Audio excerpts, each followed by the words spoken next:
people thought the Patriots were going to lose a lot of these games, right? So now it's that you have an easy schedule. I don't understand how that. Listen, I was on Buffalo's ass for years about their schedule, about playing that East. Because that East was so bad. New England, how many times have we had this conversation, bro? You cannot. They don't have control of the schedule that they were given. You still got to respect the record that they have, man. No. I'm saying I was on Buffalo's ass for playing. No. But what I'm saying is, like, you could say that these were easy opponents, but there's 32 teams in this league. You're not going to tell me that all these teams are just laying down and letting you win all these games. Like, it's like, come on. I just ask people, like, when they say it's an easy schedule, like, okay, I would understand that if we were squeaking out wins. We were beating the shit out of people.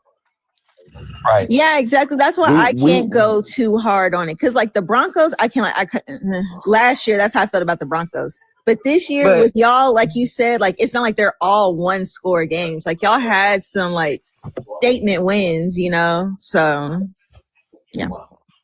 Listen, I've heard people tell me this year that the Broncos schedule was easy. It was not. Do I need that Texan and Bronco game? I don't ever want to experience that again, Southgate. That was a defensive struggle at its best, bro. Are you kidding me? No. Yo, I got a gross story for JB and Southgate. Oh God, you got a gross story? Am I gonna throw up or something? Yeah, you might. Yeah. So last night, JB, it fucking like ice stormed kind of. So I went out last night to like shovel fucking ice off my porch, bro. And I slipped, and where I slipped, I fucking dislocated my knee. So my fiance had to fucking call 911, bunch of shit, because I couldn't fucking move, right? So I'm gonna send JB a picture, bro. No. My knee is fucking 3 times the size of a normal size knee, bro. Jesus. Hey, bro. Yeah. Man. Yeah. What were you trying to do, bro? Yeah, no, literally just shovel ice and get ice off of my porch, and yeah, it was a bitch, bro. Yeah, I'm sorry that happened. That sounds terrible. Man. Sorry to hear that, man. Yeah, dog. Yeah, that's wild. See, look, even New England fans are working hard, bro. They're hurting themselves. I mean, shit, that ain't easy, bro. Oh, now, Jo, how do you feel about y'all's matchup? Because I don't know. My gut is telling me the 49ers, but that is a pretty, like, even game, I guess. But, you know, everybody's saying the Eagles. So, I don't know. How do you feel?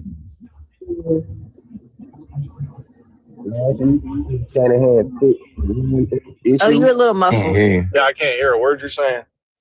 Yeah, I feel we're gonna. Can you hear me? Can you hear me now? Yeah, we can hear you now. Yeah. Okay. Yeah, I feel like we're gonna fix the problems from last week. I don't think Barkley will get maybe no more than 40, 50 yards. I think they're gonna be tight. It's gonna be a close game. I think Purdy get out a little more. I just think they fixed all the problems that they had from last week, and they got the monkey off their back. They got that one loss out the way. I'm tense about it, but I really do feel like we got the edge and we'll play a little better than we did with the Seahawks. Hey, are y'all getting Fred Warner back? Not if they win this game. Not this week. That's what their motivation is, bro. I know, dude. I mean, that's a factor whether you want to say it is or not. Yeah, right. Trent Williams back. Yo, if you can get Fred Warner, listen, Jo, I'm gonna tell you this as a friend, bro. If you get Fred Warner back and you have to go into Seattle, my money is still on y'all, bro. Right, 100%. Southgate, I can't let you up, bro. I don't got my time. Where you at? I mean, that's my dream matchup. I want the Texans versus the Niners. Texans and the Niners. That would be a good matchup. Well, there's a lot of stories to that too. I mean, D'Amico came from there. Exactly. That's what I wanted. That would be a huge. I think that would be a good game. I'm not gonna lie. I want to play Stitch in the second round. Man, bro, why? Damn, New England. First of all, what did I do to you, bro? I'm on my shit list. What did I do? I mean, I never talk shit to you, dude. Damn. No. It's the quest for 7. Okay, you guys don't understand. This. If we win a Super Bowl without Tom Brady, this solidifies us as a franchise. I'm good. I don't have to see us win again. and I know JB's gonna laugh at me, but this is what I want, and there's a reason why I want this because there's enough shit talking. Is first of all, I want to see a Jacksonville Jaguar Texan AFC title game to shut everybody up. It's one last time. We already played each other 2 times in the season. One more time, and then that ends everything. Like it's the best team that wins. So I want an AFC title game against us and then Jaguars. So if it I want happens, my it get happens, back but- on the Jaguars. Let me ask you guys something, I okay? don't think that wide receiver court could measure up over there in Texas.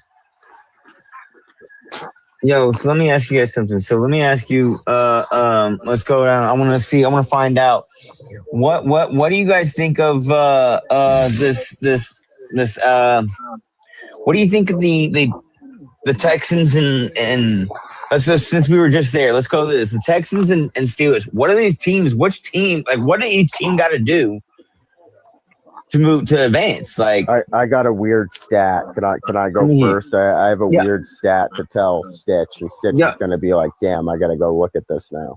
All right. So dome teams in playoff games since 2000, right? When they go into a stadium of under 40 degrees, they're 1-12. Yeah, you're right. I didn't know about that. I would have to go check on that, but that's a crazy stat. That's tough. So What's I'm the like, weather? What's the weather in Pittsburgh? Pittsburgh, it's gonna be cold, bro. gonna be cold. Yeah. Okay, but is it snowing? Is it slush? Or what is it? I mean, we'll know more tomorrow night, probably, what the weather will be Monday. Chance of snow? I mean, cold is cold, but if it got ice, okay. I'm pretty sure there's something that's gonna be going on with some winter mix. We're I about don't to think it's get gonna be hit this tomorrow. cold. We're about to get hit tomorrow with some shit. That shit's gonna go through Sunday morning and everything. So they're gonna have to do warm-ups in the morning and that shit. Yup. I don't like that. What's up, Jordan? Jordan, just in time, all right? Jordan, you're just in time. As long as the Steelers don't do that heater stuff not working shit, the Texas might. Oh So God! Oh shit! I'll say this much. So look, I already know what we have to do as our team, but theoretically, there's a chance that every team can win a game. I'll say if the Steelers get a run game going and make it like a very physical game to where like they keep our offense on the sideline because our offense has trouble scoring anyways. I think they can control the clock, and when you control the clock, you basically control the game. So it would be very hard for us to get drives established because they're on the field controlling the clock. So I can see that there's one way for them to beat us. So even though we do have the number, Santana. yeah. So that's just the way I think. Can I tell you guys what I want? What? I want a Denver and New England AFC championship. So me, Southgate, and A-Train can go out to the game. I think. Never mind. I was gonna say you want that towards I want Bo that too. so fucking bad, bro. You're like, Bo, I I'm want coming for that your neck, so Bo. bad, dog. I'm coming for your neck, Bo. Yo, so all right, Stitch. What do you think? 28-3? What do you think? The score? I think the Steelers pull it off. I think the Steelers pull it off. They get over the hump. You know what? I'm used to people going against us. I think it'll be. I think 17-14. I think the Texans are going to turn Aaron Rodgers to dust. Well, thanks, New England. You said dust. Wow. No, I'm being crazy. real. I'm being real. I If they mean, don't get to them, it's going to be a long day. He pretty much said Aaron Rodgers is gonna look like Thanos. Y'all got to get to them. If y'all don't get to them, it's going to be a long day. They've had a great We barely even offensive have to line. get Their to offensive them. line has been stepping up. They got top 10 line right now, guys. Don't forget that's Aaron Rodgers. Yeah, and they're doing a lot of quick. that's They're doing a lot of quick plays, a lot of slants. Right. And he's the quickest gunslinger in the West, man. Hey, look, I don't need to say much, bro. I'll just say that. Look, we got Danielle Hunter and Will Anderson, arguably one of the best combo rushers in the league, bro. So I mean, hell yeah. So I'm just gonna throw that out there. Yeah, JB, all I gotta ask Coach is Broderick Yeah. Jones question. We gonna be ready for him. That's my thing. We don't even have to stack them like that. Like pressure is just enough. You get what I mean? Right. Like all we gotta do is make him throw it faster than he wants to. You brought up Broderick Jones. I'm I'm dead. just saying, bro.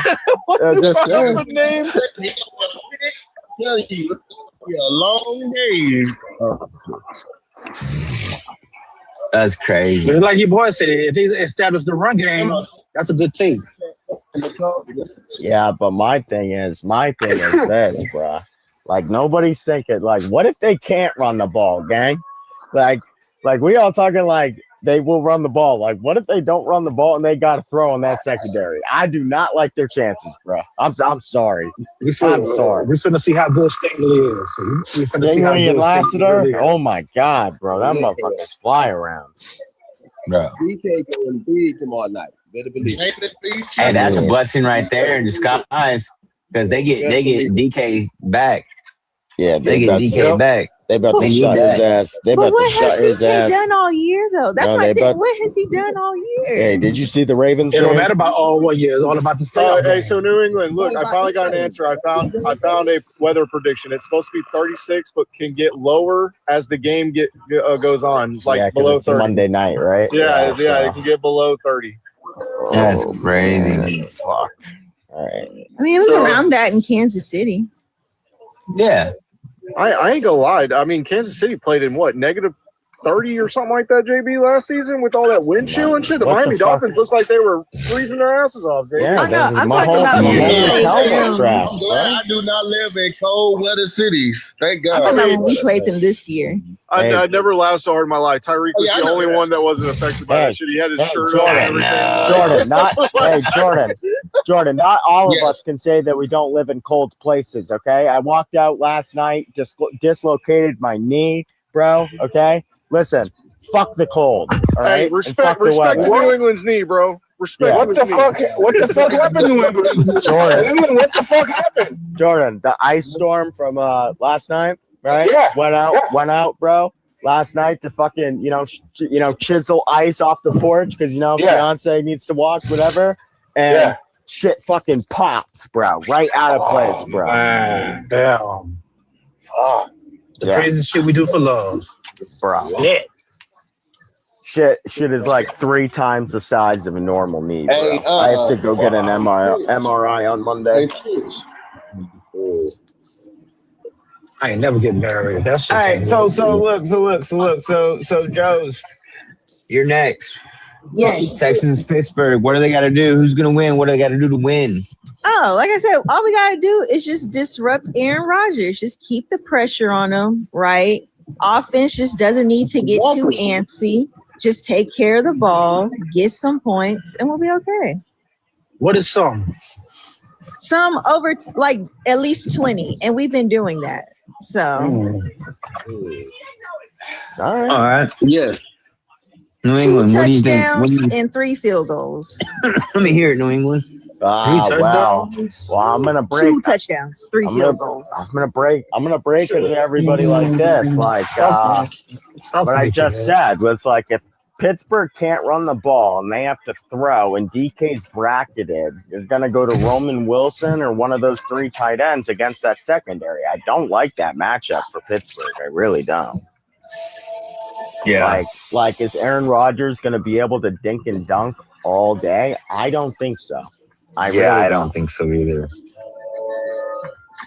That's it's Who did New that. England lose to this year? The Raiders, Pittsburgh, and the Bills.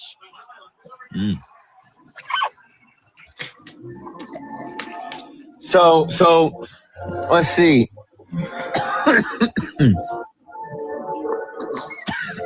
Shit. J.O. Yo. Near your dissection, bro.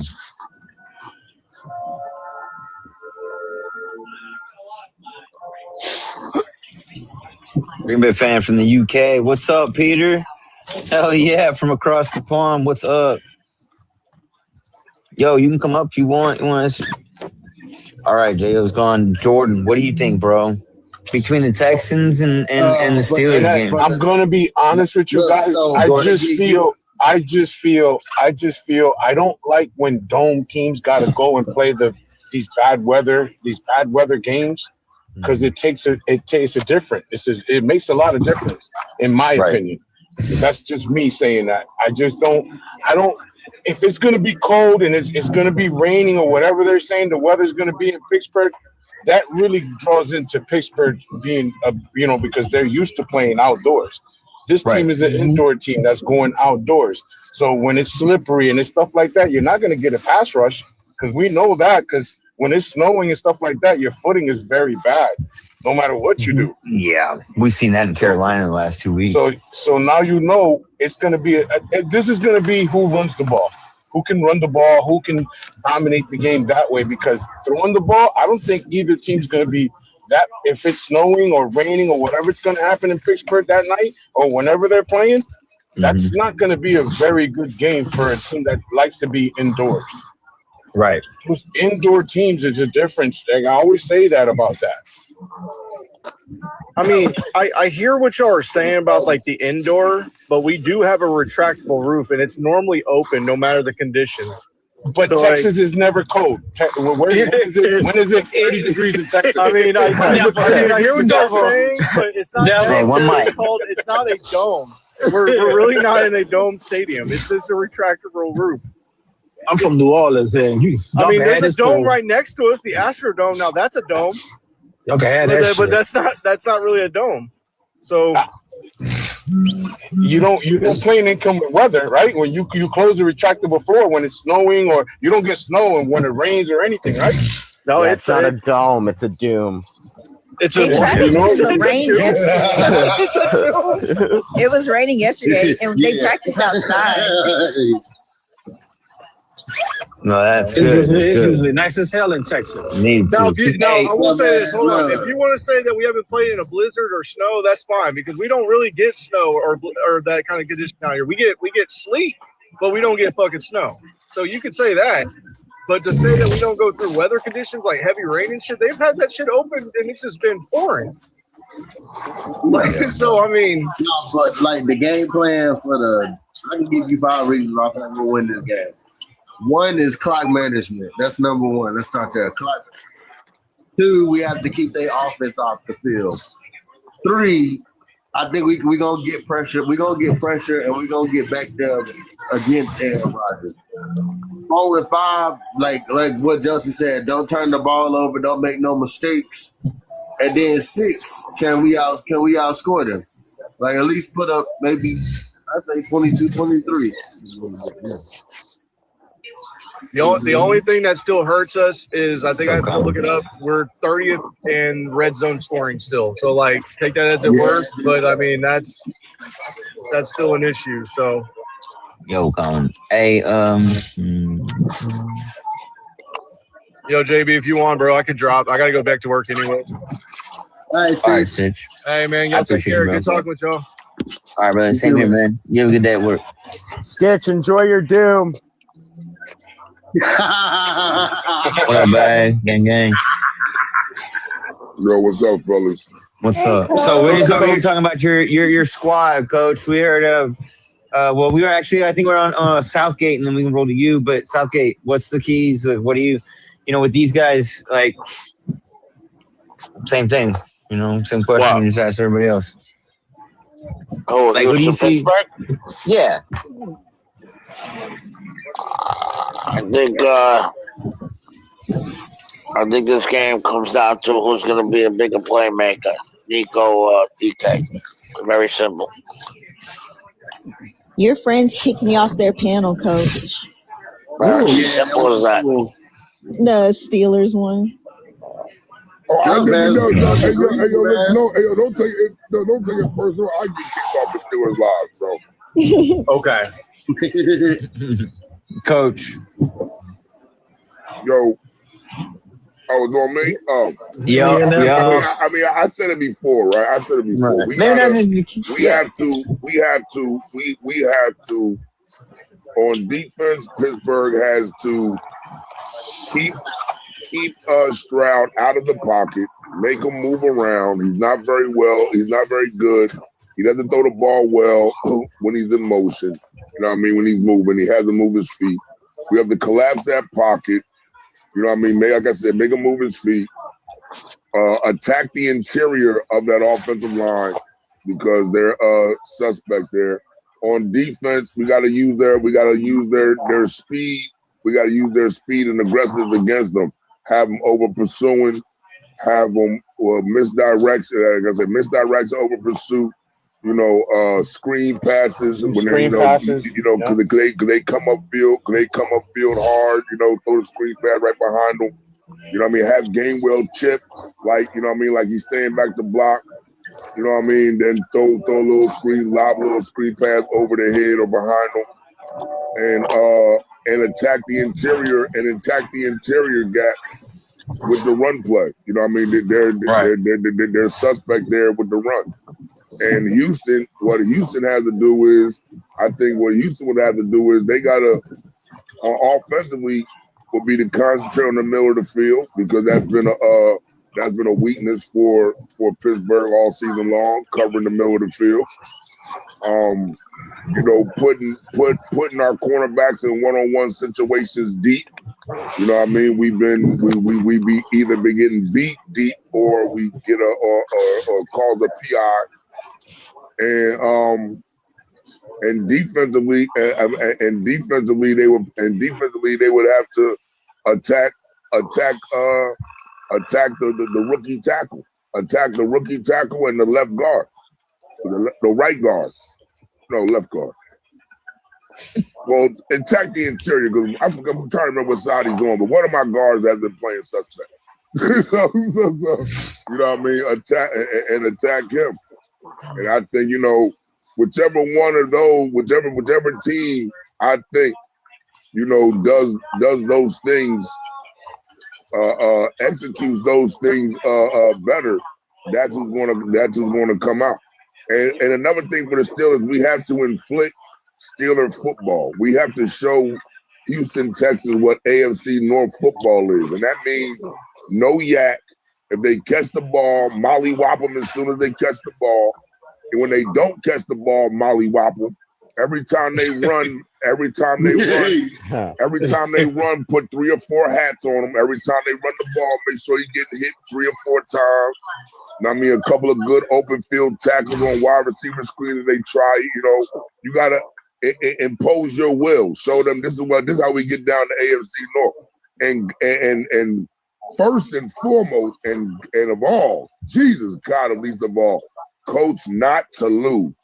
I mean, do not coach not to lose. Continue to coach to win.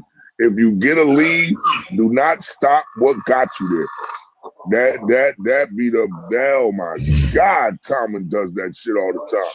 That passive aggressive. Now I ain't with that shit. Fuck the passive, be nothing but aggressive. Hey, yo, coach, I ain't gonna lie. Both defenses is gonna be nasty and physical. Listen, I'm all about mouthpieces and teeth flying out, dog. Like that's exactly like that. Like, listen. If the little white cart gotta be on the field every other play, then listen. If that's what it costs, then listen. That's what you know what I mean. That's what it's called for. But we have. Yo, I want them to. I ain't gonna lie to you. I want them to beat them up. I think we need to beat them up because, hostile environment, very cold. It's going to be cold, hostile environment. I think they're going to have. I think Stroud might have trouble with communication. Right, he might have trouble with communication, audible at the line because of the crowd noise. So that might come into a factor. But I want them to beat them up the way the Patriots beat up the Giants. I want them to knock decals off. I need decals to get knocked off, yo. Yeah. I need decals to get knocked off. Yeah. We on that shit. Yo, that Patriot Giant game, they were beating the shit out of the Giants, dog. Yeah. Like, they were beating the shit out of them. Hey, Coach, I'm not gonna lie. If my front four can get after Aaron Rodgers, I'm not gonna lie. It might be a long day. Hey, Coach. Yo, Houston. I mean, Jordan. I'm gonna tell you this: in football, if my front four can be a problem, I don't give a fuck what team it is. It's gonna be a long fucking day. Yes. All right. So, hey, let's go on to the Bills and Jags, man. I know this is a hot topic right here for real, especially on TikTok. I know it was over and it's always over in Swag's Live, especially anything that's got to do with Jags. But let me hear it, man. Like, what do you guys like? What do you start with Southgate? What do you see? How do you beat the Bills? Like, how do the Jags continue on in the playoffs? Look at JB hosting. I see you, boy. I don't think they beat the Bills. You want to tell us why? You're just going to sit there and say that keep eating your fucking sandwich. Yeah, I'm actually I have a piece of bacon stuck in my tooth, but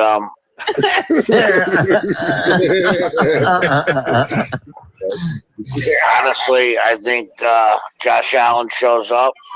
Yeah. And I think Jacksonville struggles with the tight end. They struggled with Evan Ingram's bum ass when we played him, and he even dropped 3 passes and almost brought him back. Bo Nix was able to scramble around out of the pocket away from their pass rush, so if he was able to do that, I'm sure Josh Allen could do it no problem. It's just one of these receivers going to lock in. I don't know, but I think Cooks can run the ball on them too. As long as that Buffalo defense doesn't completely sell out like they did in the first half of the New England game, and they can lock in somewhat, and as long as that Buffalo defense shows up, I don't see Buffalo losing. Now, if Buffalo's defense decides to pull another Houdini act and not show up, obviously they're going to lose. But I don't see the Bills losing if they show up. It's like that Buffalo's defense is so weird. It's either like they're good or they're not. There's no in between for them. Right. That's what I see. All right, Jordan, on you. And personally, I just don't trust Sunshine. Okay. Jordan, it's on you. Okay, so as far as this matchup goes, it's mostly gonna be offense versus defense. But if the Bills defense can stop the offense of the Jacksonville Jaguars, they win that game. But it's also the same thing with the Jaguars. They got a good rushing defense. So I think what it is with it's gonna have to be the tight ends, and if Josh, like I say, if James Cook can run all over them boys, it's gonna be a long night.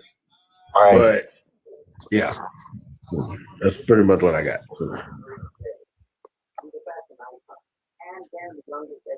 It's all you, Jordan.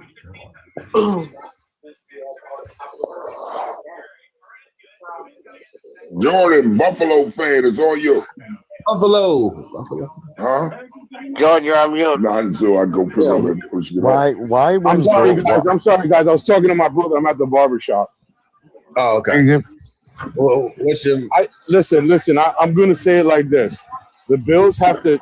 Kincaid has to have a big game for us to win that game. Not until Kincaid has to show up. Kincaid has to show up in this game. The running game. Both teams, listen. They're number one against the run. We're number one against the pass. So something's got to give. Something's got to give in this game. Something's got to give. But I just give it a little bit of edge to the Bills because they've been there before.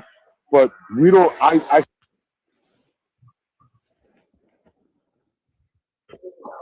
phone call. Yeah. All right. What's good, y'all? What's going on? What's up, Callie? What's up? What's going on, brother? Hey, Callie, perfect time. You're next, baby. It's on you. Jordan got a phone call. We talking keys and what do's and don'ts for Jacksonville, Buffalo. Ooh. For Buffalo, Allen better not blow it. Well, we know that part. Pretty much. For Jacksonville, just stay consistent. Keep doing what y'all been doing. But yeah, Josh Allen better not blow this shit, man. I don't want to hear not a word, not a damn word about Josh Allen. Oh, he's so great and he's fantastic. This is your easiest path, bro. If you don't take it, and you're not going to say that. Hold on. I'm going to stop you from saying it because the easiest path. You're going to stop saying that. You guys are going to stop saying that, bro. It is. No, it's not. No, it's not. Listen, so tell me how is it the easiest? Hold on. I want you to explain to me how. How is it the easiest? You have nobody in your fucking way. Who? The best defenses are in the AFC. What are you talking about? Nobody's in your way. You don't have Mahomes. Listen, you don't have Lamar. You don't have nobody in your way. Fuck Mahomes, fuck all that. Mahomes don't play defense. So stop with that narrative. Again, you're going to stop with that. Yes, it does matter because you're talking about a narrative, brother. You don't listen. Again, it's not a narrative. It's fact. It is. It's not a fact. It's not a fact. The best defenses is it a fact that Josh Allen has not been to a Super Bowl? The best defenses. Forget about the Super Bowl. The best defenses are in the AFC right now, right? The 7 teams that are in the playoffs in the AFC, 5 of them are in the top 7 defenses. So how is it going to be easier for us to get there if all the defenses are in the AFC? Because you don't have. I'm gonna keep saying it because you don't have Lamar Jackson and you don't have. They don't play defense, my friend. You keep talking about quarterback. They don't play defense. Houston plays defense. They got a defense, right? Denver has a defense, right? Jacksonville has a defense, right? The Chargers have a defense, right? All the guys that I just named you are top 6s in the AFC. As a matter of fact, in the league in defenses. So you saying that it's easiest path that's a wrong thing to say. That's what I'm trying to tell you. That's a bad narrative you're saying because it's not going to be easy. It's not going to be easy. We got to win 3 road games to get to the Super Bowl, my friend. Jordan. So now we're just doing people's takes. You know, we're not debating right now. So I just want him to, because the narrative that everybody listen, coach, the narrative that everybody keeps saying is that Josh Allen has an easy path to the Super Bowl. That's not true. That's like slapping the face. My man. They've been talking about my Niners all fucking season. We have the easiest schedule. You don't see me up here busting a blood vessel. Listen. Hold on. Everybody moves out for a second. Listen, I explained yesterday, right? We know the narratives that the sports mainstream media has to present. We know these narratives. Because we know football, we know these narratives are not even logical, right? Right. We know that Pat Mahomes is never going to play Lamar Jackson. Patrick Mahomes or I'm gonna say Josh Allen is going to play Lamar Jackson or Joe Burrow or Patrick Mahomes. None of them have ever played a down a defense. None of them have ever hit it or had anything to do with a completion or incompletion. We know and understand this. And this is why I said, because we are not bound by the same bullshit ass narrative sponsors shit that has to be done. I hold us to a higher standard, right? I hold us to a higher standard because I can say, yo, that's a dumbass take because Lamar Jackson ain't never played defense. I can say that. ESPN and NFL Network can't say that. Why? Because their sponsors and bosses tell them not to say that. They tell them to push the narrative, to push whatever. So I'm going to continue to hold us to a higher standard. But Jordan, relax. We're only giving takes right now, so just relax. It's just their take. All right. So, listen, I'm going to hear takes that I don't agree about my team. But however, it's just their take. I'm not going to relax. Relax, baby. You get your haircut, get faded out, and get that line up. You know what I mean? Get that shape up right and cool out, baby. Cool out. Actually, I have one question for Jordan. Jordan, can I ask you a question? Yeah, go ahead, just out there. You know, I don't. If Buffalo don't make the Super Bowl, do you think McDermott will lose a job? Yes, he will. I said that earlier in the season. Me and Coach and them and A Train and JB talked about it. If they don't make it, yeah, he deserves to get fired. Jordan, I agree with you on that one. He definitely deserves to get fired if he don't make it. No, I think he will, just from the people who's available this year alone. Right, Josh. Exactly. Yeah, well, like I said, my thing is, if he doesn't get there, here's the thing. This is the huge thing. Because of the sports mainstream media narrative that they've been pushing, right? Because of the narrative they've been pushing, like Callie said, this is their narrative. This is the easiest route Josh Allen ever had to have because he doesn't have to face the Chiefs. He doesn't have to face the Ravens. Doesn't have to face Cincinnati. So they're saying because his team doesn't have to go against none of those top quarterbacks, that this is easiest route.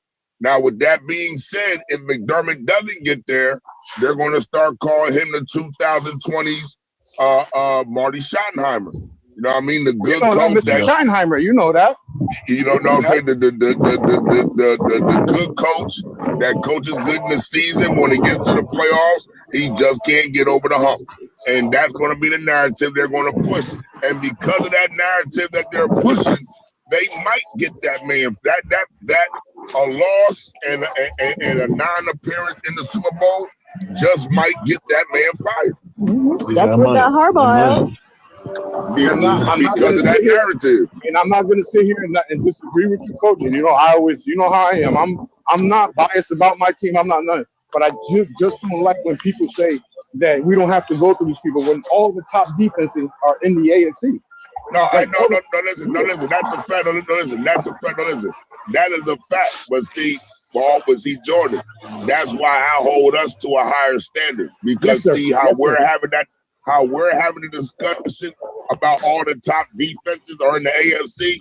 Mm-hmm. You won't hear that. You won't hear that mentioned on or First Take. No, they won't hear that mentioned. You won't hear that mentioned on Wake Up or NFL Wake Up, where the fuck that shit is on NFL Network. You won't hear that shit. Get up. You see what I'm saying? So you won't hear that shit. So this is why I hold us to a higher standard than them. Because we don't have we're not sponsored by T-Mobile. We can say the fuck we want. Yeah, because they're not sponsored by that player or whatever, and pushing money that way in that direction. Right. So I think it's on Caleb. Yeah, Caleb. Hey, what is it? We're doing Jacksonville and Buffalo right now. What are the keys for them to win? Like, how do they both? Who's gonna win? Like, what do you think? Who's gonna win? How are they gonna win? Give me your takes, bro. Well, number one, I think this is the best game of the weekend in terms of talent. But like, the biggest thing is for the Bills to win is creating turnovers. It's on defense. That's their key, is creating a turnover. Because like that's how the Colts stayed in that game with them a couple weeks ago for as long as they did, is because they were able to create turnovers and capitalize on special teams.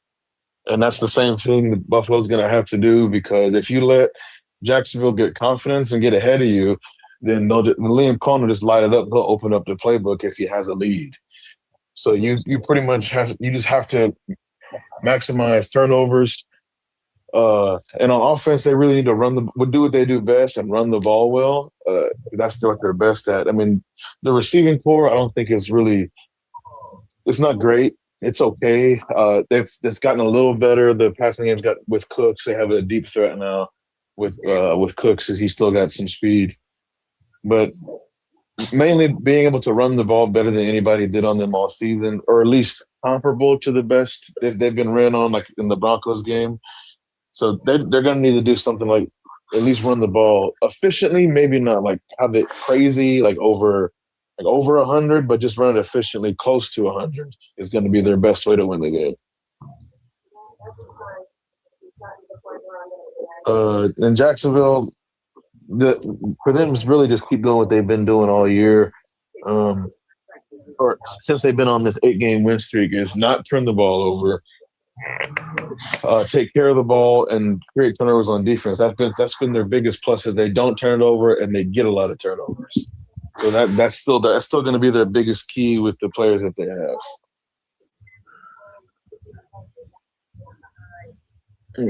That's it, pretty much for me. I think it's on Joe.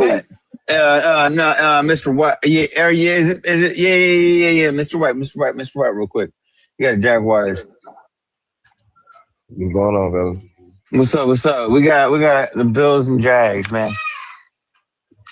I obviously know. I mean, you're a Jags fan. I don't know what you're gonna, probably obviously say. But weakness, strengths, man. I mean, you were on the show, bro. I mean, you had real biasness aside. So put the fandom aside, bro, and see. Let's see. I want to hear you talk about how you see the game. Real quick before Mr. White goes, I didn't know Buffalo is first in the league against passing and 28th in the league against rushing. Yeah. I said that. We're number one against the pass. Yeah, I had no idea. Yeah, we only give up 149 yards a game, but the 29th against the run. That's why we're ranked like 11th and you're ranked 17th overall. Yeah. Okay. So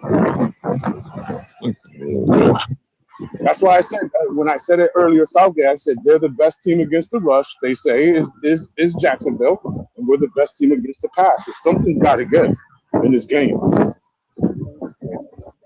That should be a good game. Yeah, Mr. White, I'm sorry for cutting you off. It is. It's gonna be an amazing game. But nah, I say Jacksonville come out starting early. Trevor Lawrence come out hot. They're a great first half team. Have you always been doing? Buffalo over the last 8 weeks has trailed at half. 7 of their last 8 games. You can't come into Jacksonville in the playoff game and start off slow and think the second half you're going to catch up and play pick up. I don't see that happening. They have to be able to run and pass the ball, a mixture of both. Because Jacksonville is the number one run defense. You like to take the run, the poison out the game, make you one-dimensional. Put them down a mixture of both, run and pass. I see as long as Buffalo stays ahead of the game, wise. But as far as Jacksonville goes, like I said, we just got to play the same way we've been playing all year. This great 8-9 game stretch. Play the same way we've been playing. I would like to see Travis Etienne get a little bit more touches. He's only been averaging 3.3 yards a carry over these last 8 games. This is diabolically bad, depending on how he was looking early on in the year. But I can see Travis turning it up in this game as far as base of tooling as well. Weapons out of the run game and as well as catching all out the backfield. I know Buffalo has a great offensive line, but I actually see my defensive line being an equal match to them as well because you have a running quarterback and we have 2 edge rushers that can rush the quarterback and run with the quarterback as well. It's going to be a great game. Like I said, it's going to come down to quarterback versus quarterback. As long as Trevor Lawrence don't turn the ball over, we'll be just fine. I don't see that. To be honest with you, I think your only problem with what I just read on the defense is you can't let them get 10, 13 points ahead.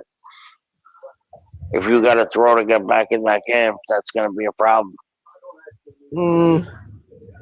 With them having the number 1 pass defense in the league. I can say that, but I'm saying on the flip side, on the flip coin, I can say the same thing. If you get ahead, they're going to be in trouble because then you can run ETN right down their throat. Right, and then you take, like I say, you take away the run out, then you make them one-dimensional. Then my pass rushers can get there. I definitely see Jacksonville making the game one-dimensional, taking the run out very early. Taking James. Yeah, I mean, I would say your pass rusher should get there, but you're not playing against an average quarterback. You're playing probably against the second best scrambling quarterback in the league, next to Lamar.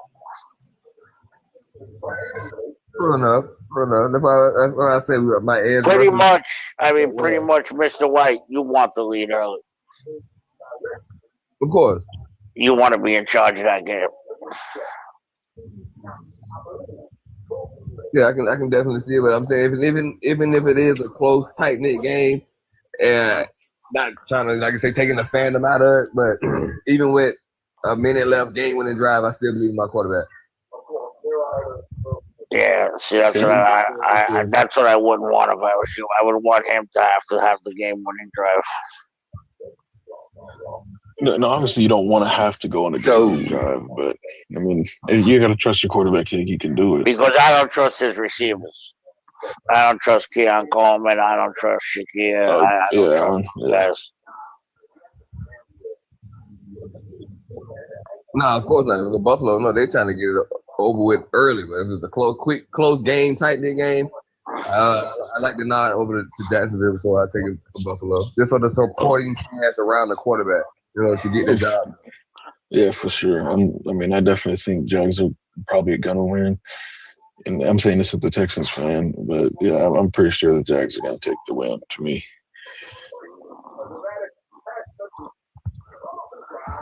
Okay, Jones is on you, Jones. How you see the game? Well, this one is very hard for me because I hate the Jags and I'm a Josh Allen naysayer. So, like, in an ideal world, they would both lose, right? But, I mean, like, all logic to me points to Jacksonville, but I don't know. Like, the Bills, like, no offense, Jordan, no offense. But, like just team-wise, like, to me, the matchup is just so uneven. Like, I can't see. I mean, I can't see how the Bills could win, right? But I feel like it would take something silly for them to win, if that makes sense. Like, maybe they get in Trevor's head, make him regress to, 2-3 years ago, Trevor Lawrence, where he's making dumb mistakes. You get what I mean? Like, I feel like that will give you the best edge. But I don't know. This one's hard for me. That's about what I feel. So. Hey, Josie, you ain't the only one. I hate the Jaguars too. I can't stand them dudes. I go at Mr. White every day. Like, don't get me wrong. I hope Josh Allen, pulls off a miracle and runs in 10 touchdowns. You get what I mean? Like, I want all that, but I don't know. For using logic, I don't know how. I'm actually rooting for the Jaguars. Okay, Aspen, what you got for me, baby? Jacksonville game, I think Buffalo, they've been putting their boots down too much. I think that they're going to end up taking this game in Jacksonville. I think Bosa's going to eat on sunshine with his crooked nose. I think Cook is going to go off, man. I think he's going to go off. I mean, I know the guy scheme Kincaid is back. I just think it's time for Buffalo to pull it out of their ass. You know what I mean? I know we don't win road games like that, but they haven't won a whole lot of road games. But I think this one, it's going to change. Okay. Hey, Coach Common. Yes, sir. And when we play y'all, look, I can't believe I'm saying this, bro, but I kind of want to see when we play y'all, because it's going to be physical as hell. I think it's going to be a bloodbath. Yeah, that's what I want to see. Bunch of old school football. That's what. Oh yeah. Listen, because I'm gonna be honest with you. Old school football fits our narrative. You know what I mean? It fits the Pittsburgh narrative. It fits what we need to do. The old school football. It fits what we need to do and how we need to act.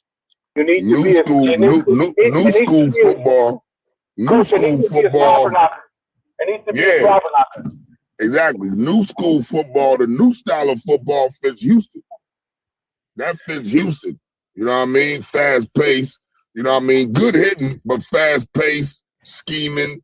You know what I mean? Moving the ball down the field real fast.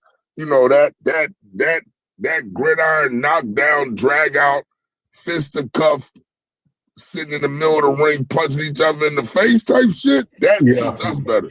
You know what I mean? That suits us better. I mean, I can argue it's common for both, especially this year in the Texans. I mean, one score games, the Texans always pull it out in bloodbath games. So I mean, I can argue both of those for both teams. Forget the Houston. I ain't gonna lie. I mean, outside of Pittsburgh, bro, you can make the argument that we probably the most physical defense you probably seen. Probably in 15 years. I mean, I'm not saying not 15. I mean, Not 15, maybe 10. I don't know. Yeah, I would say 10 since like Legion of Boom or No Fly Zone. This is the most physical defense since then. The Texans are 0-6 on Monday night. And the Steelers are 0-6 in the last 6 playoff games. What are you talking about? What are we talking about? What's the best, Jordan? What's the best defense in the last 5-10 years? You say?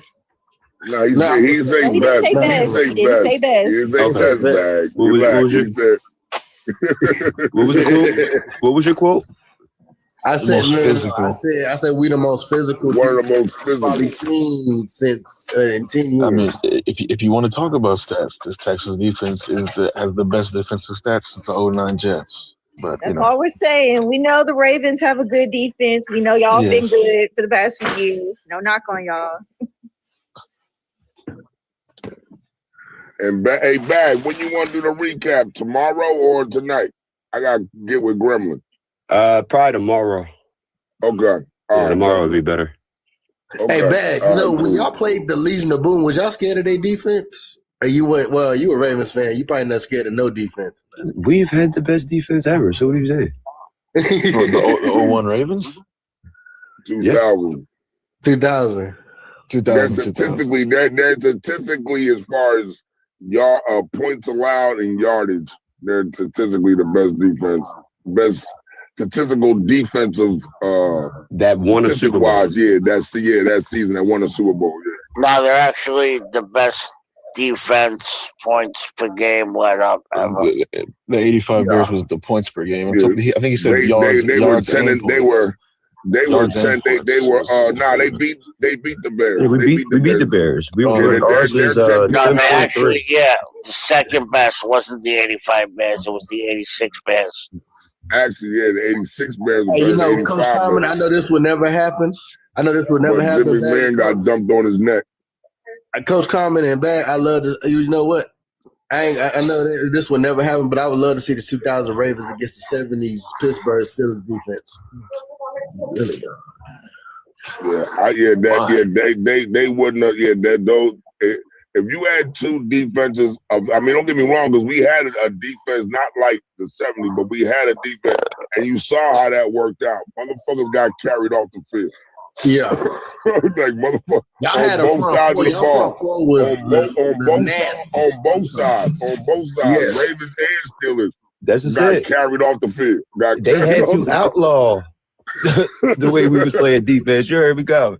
You feel me? Yeah. They said we can't have this shit. These two motherfuckers ain't gonna be no teams like. Hell, we gonna be down to 28 teams with these two motherfuckers. They're about to eliminate each other. Big, I haven't spoken to you. You must be very happy. And then Bag, that's not knocked the Broncos defense. Oh yeah, Bag. I dare you. My bad, Jordan. Bag, I haven't seen you, dog. What's up? How you feeling with Harbaugh? Who y'all looking at?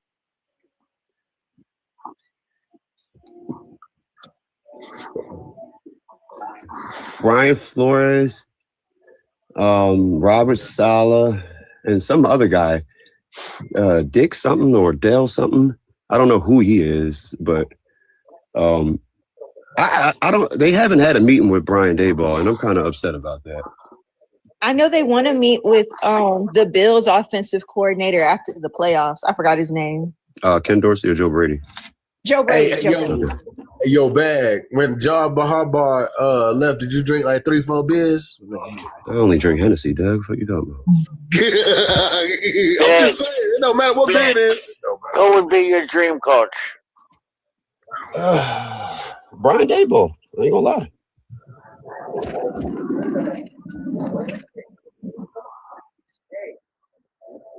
Well, who other than him? Because they don't look like he's on their radar. I mean, out of the people that they've interviewed so far, I would probably say I'm cool with Robert Saleh, right? Because I want a defense. I did want more of an offensive-minded coach because that's the opposite of what Harbaugh was because he was a special teams coordinator. But I'll take a defensive-minded coach to get back to the Baltimore staple defensive side. You know what I mean? Because Todd Monken he's a great offensive coordinator for Lamar Jackson. So I think that pairing. I'm gonna tell you something, man. You might disagree with me on it. I think Harbaugh need to retire. I think his coaching days. He's not in Baltimore. He can do what he wants. I don't give a fuck what he do. Yeah. No, I'm just saying. I feel like his coaching is outdated. I mean, that's clear as day.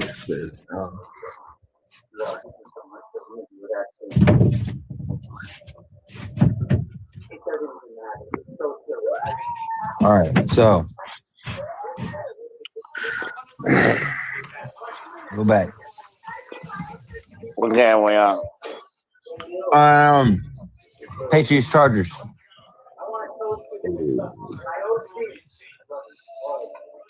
Patriots Chargers. The Chargers are 28th in the league against the run. Mm-hmm. All right, was that right? Did I read that right? 27, 28. 27th in the league against the run.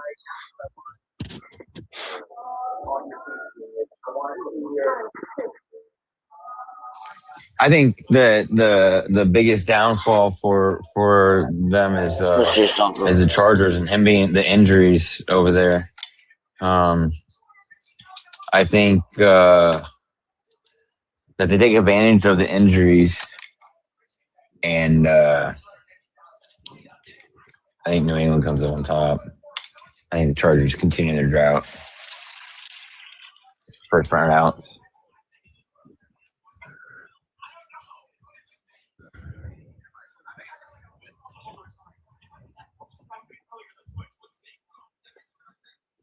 But for the Chargers to win, I think they got to take care of Herbert first and foremost, and run the ball, dude. Complete some passes, use some tight ends. Use them tight.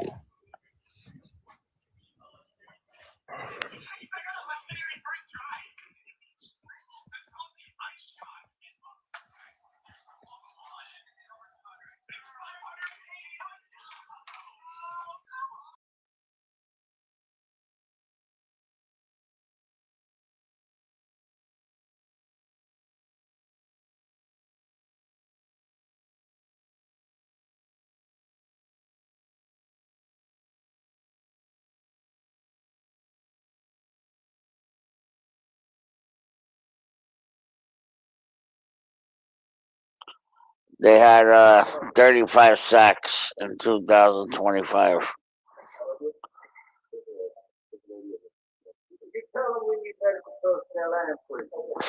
So that's what, 2 a game? Yeah. What, Chargers gave up? No, the New England had. Oh, wow. Yeah. I don't see them protecting Herbie very well.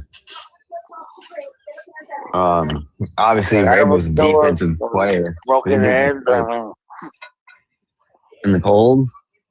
What do you guys think? You think Herbert could do this with a broken hand or what? Yeah. Come on, get some feedback. Chargers are upsetting the Patriots, bro. Why? Upset written all over it. Why? I don't know. I just have a feeling. Yeah, I want some context. I don't want feelings. Yeah, I have. Yeah, I don't care. You'll see Sunday night, and then that's all the feelings you need. No, I'm saying I want someone to tell me why they think the Chargers could upset the Patriots. Chargers got a good defense, acting like they're scrubs. They're a good football team, acting like it's impossible. They're 28th in the league against the run. So. We just want to hear Chargers your reason. Good. Their defense is good. Okay, there you go. There's a start. So what else? Why? What's the other reason? You know, besides just so I can. The Patriots haven't beat a real good opponent in how long? Like, what good opponents have they really beaten? Don't say Buffalo, because this is the worst Buffalo team we're seeing ever going into the postseason with Josh Allen. So you can't say Buffalo. Can't say the Ravens. Who have Patriots genuinely beaten recently? That is good. You can't say Buffalo, but the Patriots beat Houston. I don't know. I'm guessing. I don't know. No. It was more of a question. And they got a young quarterback. I mean, he's good, but he's so young. No experience. Like, he's very young. Well, this is where you get to experience. You know, that matters though. That matters sometimes. Big Ben, yeah, it does. But Big Ben, every quarterback is like that. Big Ben won a Super Bowl second year, I think, and Mahomes won a Super Bowl second year, I think. Won the AFC Championship the second year. You know what I mean? Yeah, that's it happens, bro. Yeah, I mean, Big Ben wasn't that special, my guy. I mean, he was just big. Yeah, I'm just saying, I don't trust young quarterbacks in these spots sometimes. I'm not saying they will lose. I'm just saying it's a good chance Chargers could win this game. I think their defense is really good. I think you're. I think you're totally honest. Something. Who the Chargers got? Well, because they got the pass. I mean, I feel you what you say on that. Because Herbert hasn't proved that he can win a playoff game. Yeah. Yeah. But Herbert's a good player, though, man. He's a really good player. He's not, like I'm saying, he's not bad. He's not bad. I'm not. But he's playing with a banged up offense. That's another reason he needs to win this game. He needs this game. I think Herbert really wants to prove something. I think he needs to win more than the Patriots will. For real. The Patriots look like they can go to the playoffs next year. Why do they got the spread so close? They got the odds. It's like kind of a funny looking way the odds are looking right now. It is a little bit.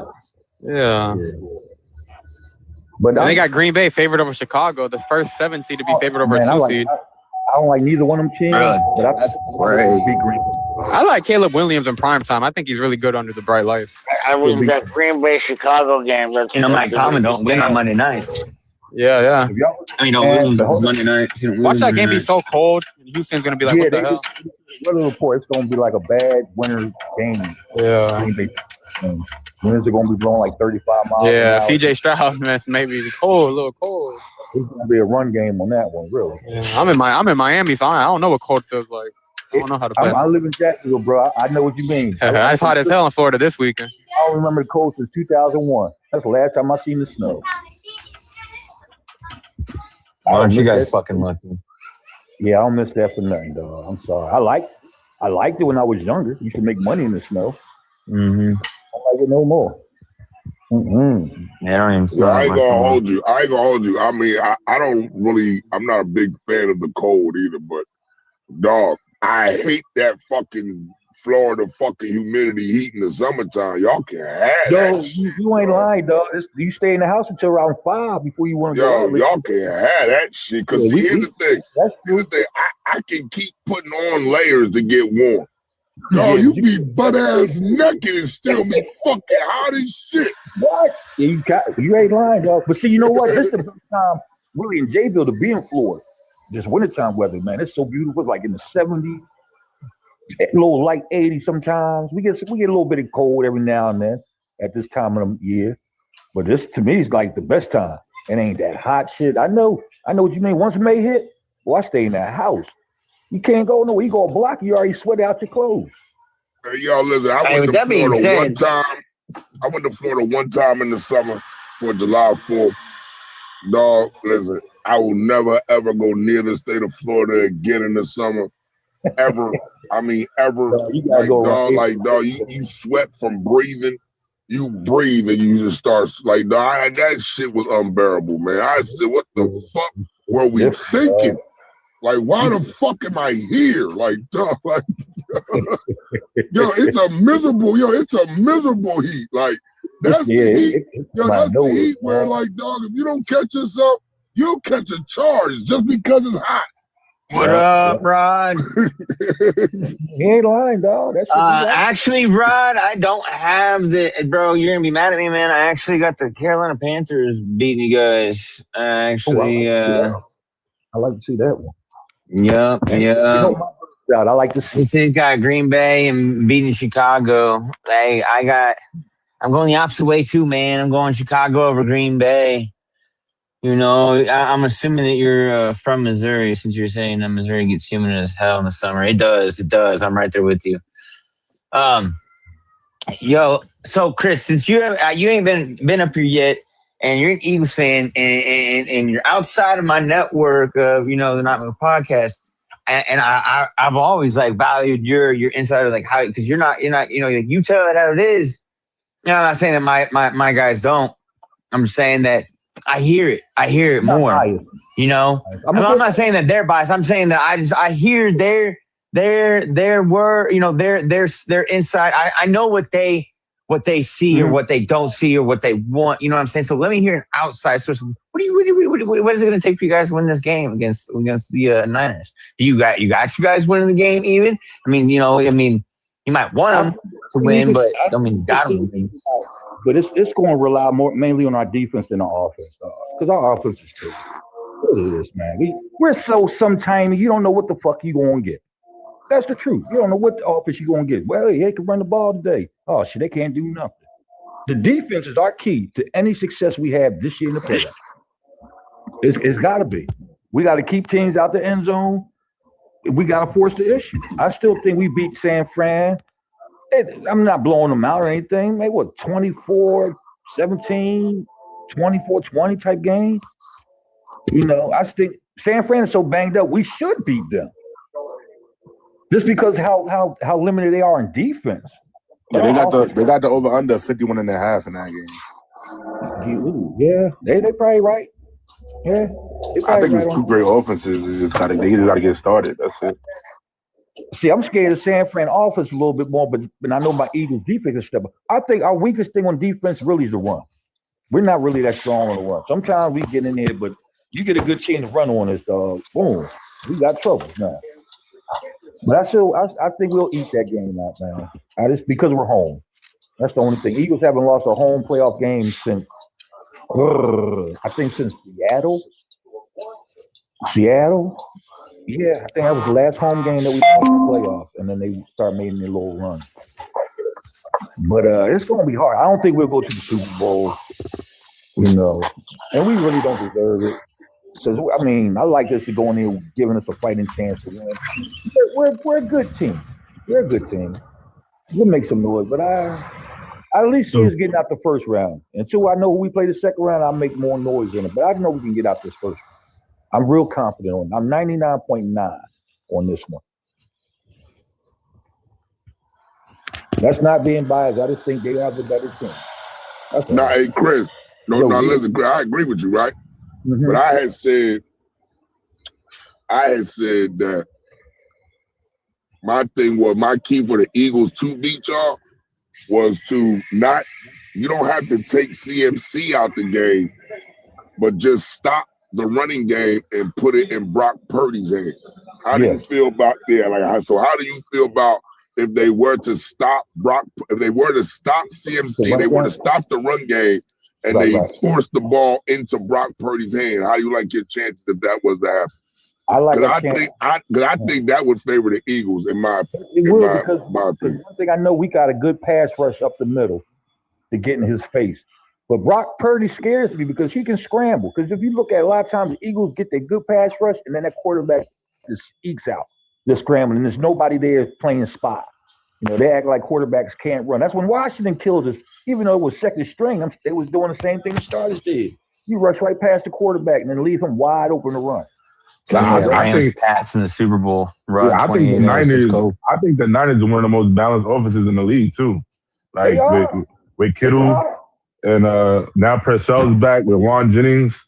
So if you look at them statistically, they're not really efficient on the run game, but they just make you respect it. They make you respect it, and they make sure Christian McCaffrey get the ball, whether it's through the air or on the ground. So didn't he have 2,000 total offense this year? Yeah. Did he reach? Did he reach? Did he reach 1,000? Yeah, he had. Did he reach 1,000? I think he had 1,200. No, it was 1,200 and 900, but it was 2,000 total. Yeah, I don't think he reached 1,000 officially. No, he said it was 2,000 total though. Like so. Yeah, it was 2,000 total, but he didn't reach 1,000. Nah. Yeah, okay.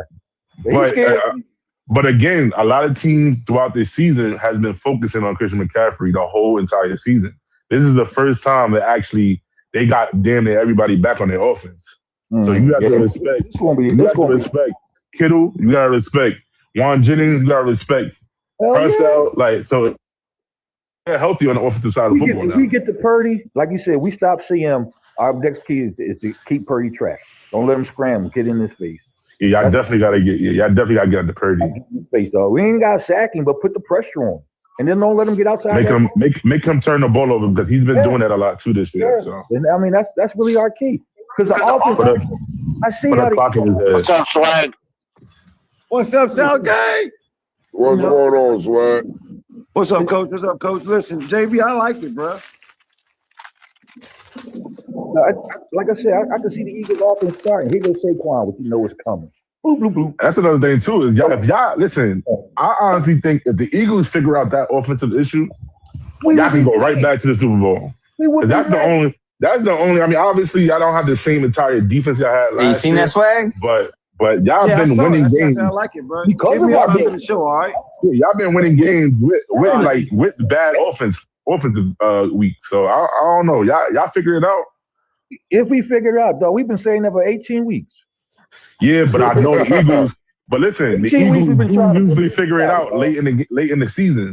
Sometimes even in the playoffs. So. I hope you're right. I hope it finally clicks because in. if you look at the Eagles like history for the past 2-3 years, y'all been getting slow starts, but y'all step up in the playoffs. So I mean, well, see, I ain't gonna hold you. The main thing this is the main thing I think the Eagles need to focus on, and I'm gonna be honest with you. And the fans as well as the players. We ain't the same fucking team we was last year. Get over it. Hell no. You feel me? We're not the same team. So you gotta find a new identity. Let's deal with the team that we are now. I think be honest with you, I think they're trying too much to be the team they was last year, and you're not that team. No, they're not. They're not. That's what I think the problem is. I think the problem is trying to be what you're not. Mm-hmm. Accept who you are and motherfucking go forward. Exactly. You see who's on your paper. You see who you got on the plate. Fuck it, man. Eat that shit and ride.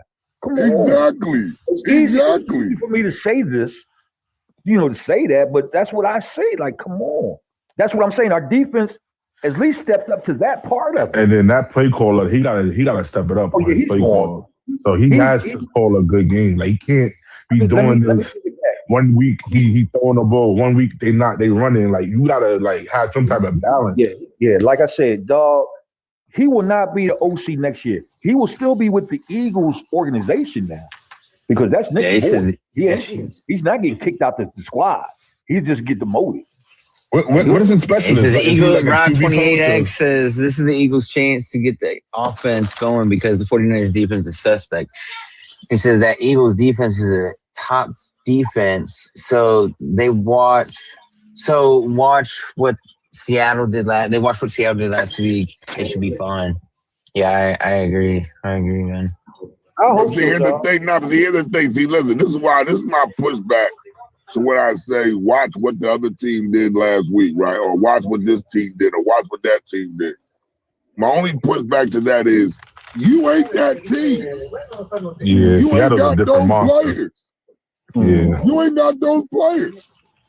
Like that's that's what I mean by accept who you are. And go for accept who you are. Yeah. And you can look at it. Move forward off of that and move forward off of that. And look at it. Seattle plays this team twice a year, so they're very familiar with each other. Very familiar. Yeah. Well, we play San Fran on the humbug. If they want to schedule or they not. You know what I mean? We played them, but we don't play them like we play Green Bay more than we play anybody else out of our division. If you ask me. We locked in Green Bay for the next 10 years and shit. Every day they on our schedule. They on our schedule every year. The Rams too. And the Rams too. Yeah, they are. That's a fact. Rams too. They stay with us. I just think because to be honest with you, I think that was some of the Chiefs' problem this year. Some of the Chiefs' problem this year was not accepting that you're not the team that you were. Yeah, they kept trying to rely on their name more than they play. You trying to rely on shit you did before, and you're not that team anymore. Mm-hmm. And you gotta they didn't change nothing. That's really what the thing was. That's right. Exactly. You didn't change anything, but you're not the same team you are, but you still doing, you still got the same game plan and scheme. Nah, but like Jalen you are Hurts, that team. but Jalen Hurts also got to step up. Like he has to be aggressive. He's been playing. I get the team first mentality, but like as a quarterback, you gotta like in terms of like rally the troops and just making plays. Because Jalen Hurts can very well move the pocket. He can get like you said earlier, Coach. He can run for 60 yards. Like if he has the opportunity, he has to be aggressive. Yeah, because he's been playing. He's been putting his trust in the coordinator, which is nothing wrong with that. But at the end of the day, you got to do whatever you got to do to win the game, man. You got to put points on the board. And the Eagles are more pressure team if they lose. The more pressure's on the Eagles than the 49ers. 49ers can win or lose, and nobody would give a damn. They be like, damn, they won that. Okay, what? The Eagles are the one that's under the gun. Well, you're defending champ. Defending champs always under the gun. We under the gun. So I think that's the biggest. I think that's one of the biggest flaws of NFL teams in totality is that when you have a dynasty dominant, you guys are doing a certain thing. Breaking news: Trinidad just denied his eligibility or whatever. I guess he's going to declare. He just denied his 6th year or whatever it is. His red shirt. His red shirt fit the option. He should have stayed. Yeah, he said he denies his 6th year of eligibility, which will end his college career. Yeah, so he should have stayed. He should have stayed. He should have stayed. He's not ready yet. He's not ready. You say he's been in that long, he might stay one more, huh? No, he's not. No, it's not that. The development wise, he's not ready. He's not ready. No, he's not. He's not ready. Quarterback, the Ole Miss quarterback. Oh shit! He wants to get down. But did they lose their coach? Why would he want to stay there if he? I mean, he can. I mean, I don't know. That Ole Miss. No, listen. I just don't listen. Development wise, I just think you had a good season, but I don't think you don't let that go to your head. You gotta be honest with yourself. Yeah, but if he goes to the right team, they're gonna develop him anyway.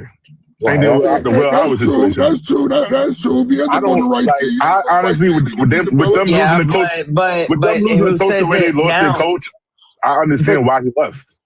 Mm-hmm. But you're looking at, and I get it. But you're looking at, this, okay. You're saying, he can go to another, he can go to the NFL, he can go to the team, get done up. But shouldn't he stay? He's playing with his value, his worth when he gets drafted, right? So if he was to stay back another year, he's still getting paid with endorsements, the NIL. He's still making money. Possibly equivalent to what he'd make if he's not going to get drafted first. Possibly what he'd make in the NFL at his rookie standard. So it benefits him to stay back one more year, polish his skill, and possibly go high in the first and make more money. But JB, my question is, right? Is he really developing? If they just lost their head coach, do you think Ole Miss is going to develop him any better? With them having that, he don't even know who's going to be his coach next year unless he transfers. And that's what I'm saying. Unless he transfers, like if you stay in the league, he's still going to a new coaching staff. He got to learn a new playbook. You know what I'm saying? Right. But the thing is, though, is he's not polishing his skill for when he goes out to get drafted. He's not building his draft stock. That's what I'm saying. He could stay back in college level for one more year, polish, make NIL money, and then translate to the NFL the next year and say he boosts his stock wherever. If he is even, dude, look, you look at fucking what the guy did that played for Georgia, and now he played for Miami last night. He transferred somewhere else. He's been playing in college for a hot minute too, isn't he? Yes, he has. So he's just trying to perfect it because I know he had a season-ending injury, and I understand that he needed to go somewhere else. Also, to because he kind of he went with 4 months without throwing the ball. So he had to go through extensive rehab. So I get his thing. And I don't think that dude's good at all. So no, but I think this guy has a better chance. I agree in any other situation, but I honestly feel with them losing Lane Kiffin, that's probably the more likely the reason why he's leaving. Because at the end of the day, right, you can say his stock can go up, but you also can say his stock can go down based on how he plays next year. And if they don't see if he's regrets at any point, next season, his stock can go down regardless. I feel that he's already facing an uphill battle if he stays, because one, Ole Miss is in the SEC. They're in a competitive conference and they had a great year, right?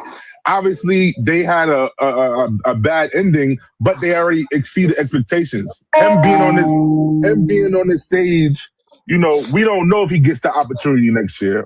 And two, when you're a quarterback and you don't know who's going to be a coach or who what your plan is in terms of who's going to develop and help develop you, that's a big, you know what I'm saying? Because maybe he did go to Ole Miss because of Lane Kiffin. You know what I'm saying? So I think I would understand that for any other situation, but I understand why he's doing what he's doing if it's because of them losing their head coach. Because I honestly think Ole Miss is probably going to lose a lot of guys. It's probably not going to just be him. To be honest with you, I don't think his stock is higher than a mid-second, high third-round pick at this point right now anyway.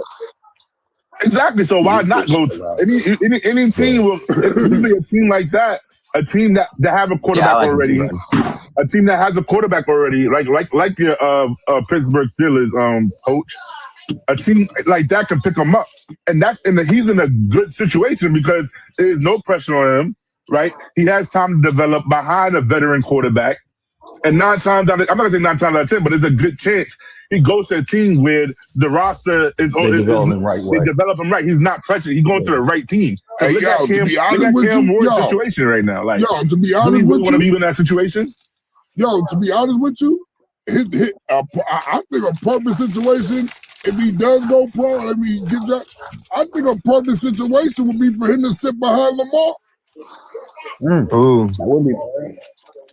I think a perfect situation for him would be to sit behind Lamar because they got a similar game. Yeah. That's Jay the Flock Block, but I disagree, Coach. Okay, so how long do you think Lamar will be in Baltimore? I think Lamar's gonna get. I think Lamar gets another contract. To be honest, I think they should give him at least 10 years. 5 years? How long you been in the league? At least 6 years. He's been in the league 8 years. At least 6 years. Yeah. I think Lamar gets another contract with Baltimore. To be honest, with you. So then why would? Okay, so where do you think that they would draft him at then? I'm saying his stock right now. Bag. He's a mid-second to high third rounder anyway. Is what I'm saying. He's a project. Okay. Is what I'm saying. He's not. I don't see him going nowhere and starting at all. But you would draft a quarterback in the second and third round if you feel like he eventually will be a starter. He's never going to be a starter for Baltimore. Exactly. A second, third rounder is eventually a starter. So let him sit behind Lamar, whose game is similar to his. See, but the reason why I disagree is because when you draft a quarterback, right, you're drafting him. The rookie deal is the idea, like that's what you want to utilize, right? Because that's where you got him the cheapest.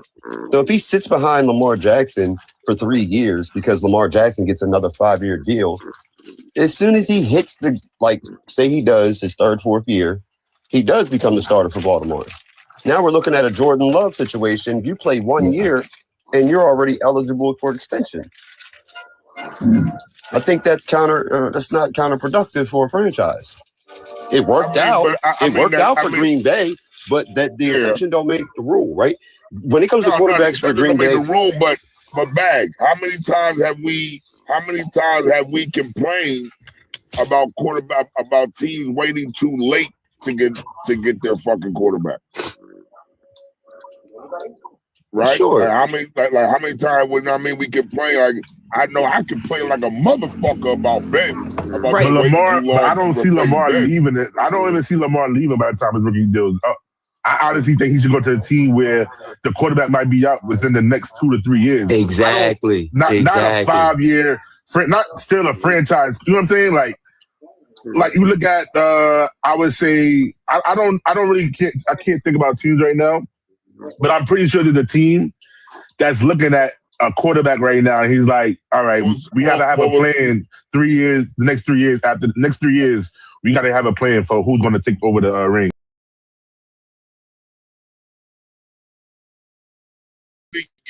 I was speaking from the angle of the type of offense. The familiarity of the game, how they play the game. You see what I'm saying? The similarities of how they play. You know what I'm saying? Like if you want to continue, if this is your game, this is how you're comfortable. You want to continue to play this game, your game like this. I think sitting behind Lamar, you couldn't get a better mentor than that if you want your game to be how you play. And another question is game is very similar to Lamar. And another question is too: do you honestly feel do you think he could be an NFL starter? Because if that's not if you can't answer that question, right now, no. If you see his expectation as a backup, then yeah, we can. If he falls in the 4th or 5th round, and we need a backup quarterback, similar to what we did Trace McSorley, we had guys that we just got just for depth and similarity, right? So if it's just in case, we have the same situation we had this year, we have a guy that we don't have to change our playbook so much. You know what I'm saying? So that's another question too, because if he's not you don't think he's a starter. If the league don't think, if he falls to the 5th round or whatever, the league clearly don't think his expectations to be a starter. Then yeah, I'm not against taking a chance on him as a backup. Right? I'm not saying he couldn't eventually be a that's starter. What I'm saying. I don't Do you see think him. he could be a starter I don't at some see him point? coming out the draft. I don't see him coming out of college able to be a starter. No, I do not. I don't see it. Maybe he might surprise me. It's just I don't see it. Yeah, because there's a lot of quarterbacks that get drafted and they're not meant to be. They're probably never going to get the opportunity to start. They probably get it whether somebody due into injury, but in terms of the expectations of that player, it's more just so that to see how they play in training camp and see what they see. You know what I'm saying? It's not. So I don't know. It depends. Well, right. Yeah, he has to go to a squad that actually needs a quarterback that has somebody that's there. But if say he went to the Cardinals, Kyler Murray ain't there. He should be gone. But at least you get to learn a little system before you get your shot. So like you said with Lamar. Yeah. I'm about to say, he could go to Arizona and sit behind Brissett for a season. Yeah, you know what I mean? It's to learn because if you, like you said, you go to Baltimore, as anxious as you want to play, and Lamar's still healthy doing his thing, he's sitting for a while. We're not getting rid of. I don't think we're getting rid of Tyler Huntley. Hey, how long did Rodgers sit behind Favre? What year was Rodgers drafted? I think it was like 6 years or 5 years. 3 to 4, because Brett wanted to play till he was 100. Yeah, so I'm saying, it was like 3. I'm gonna say, but it was like 3 years. Aaron sat there. Yeah, 3 years. I think Aaron sat there for his rookie contract, if I'm not mistaken. Probably. I couldn't tell you, Kate. But he started his 3rd year. He started his 3rd year. He started his 3rd year. Okay. Yeah, it was like he sat 3 years or something like that.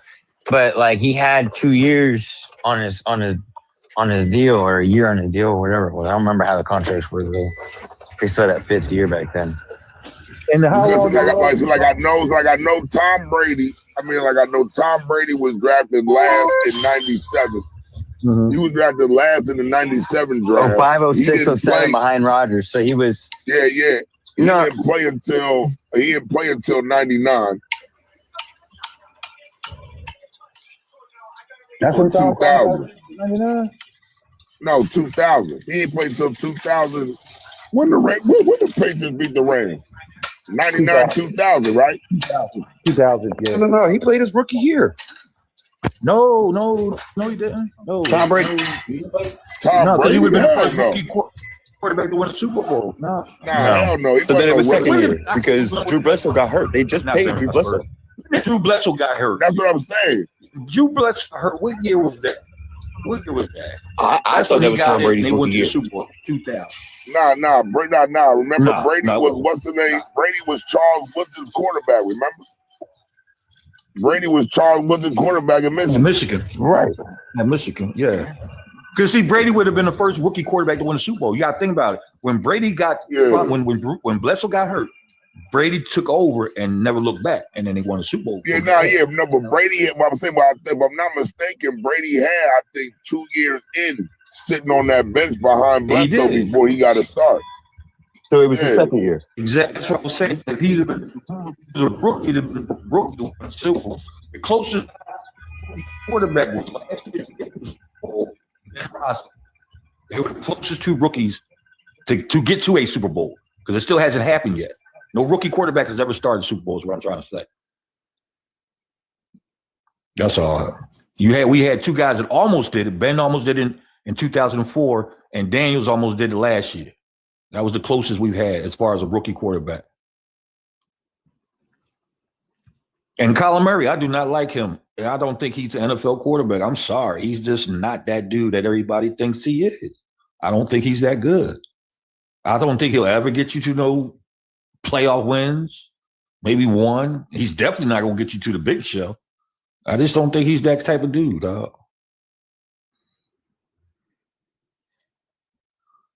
Man, we all got muted.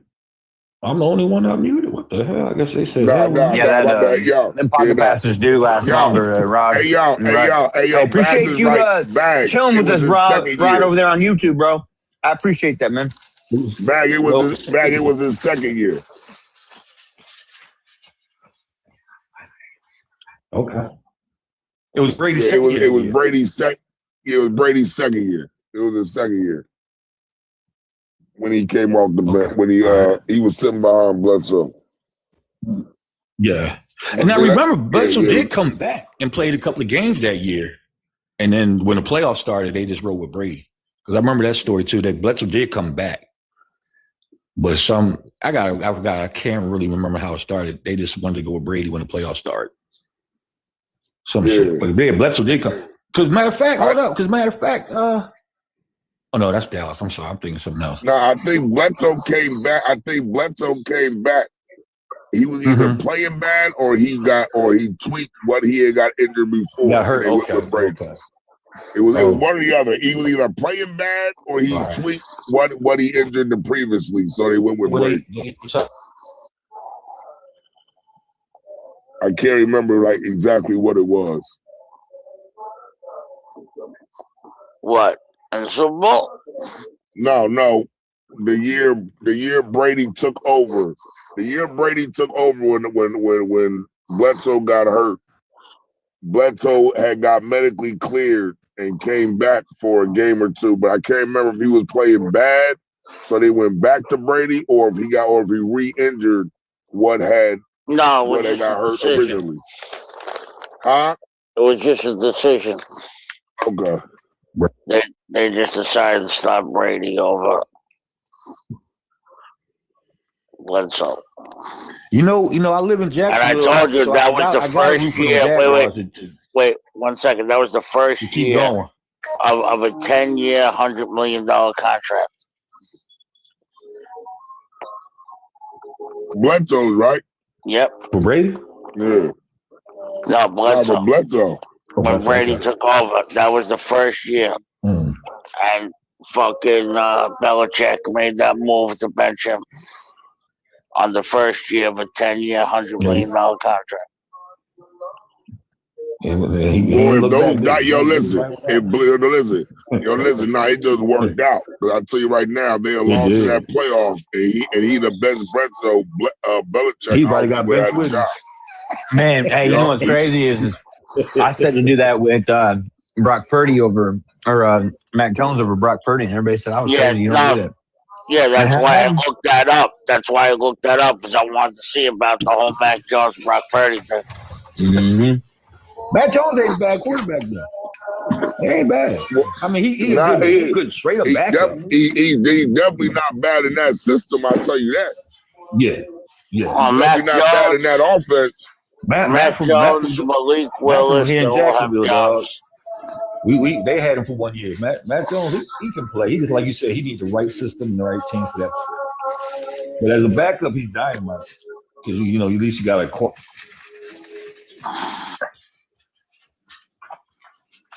Oh shit! Right. Hey, so that's why Bears and Packers, you guys.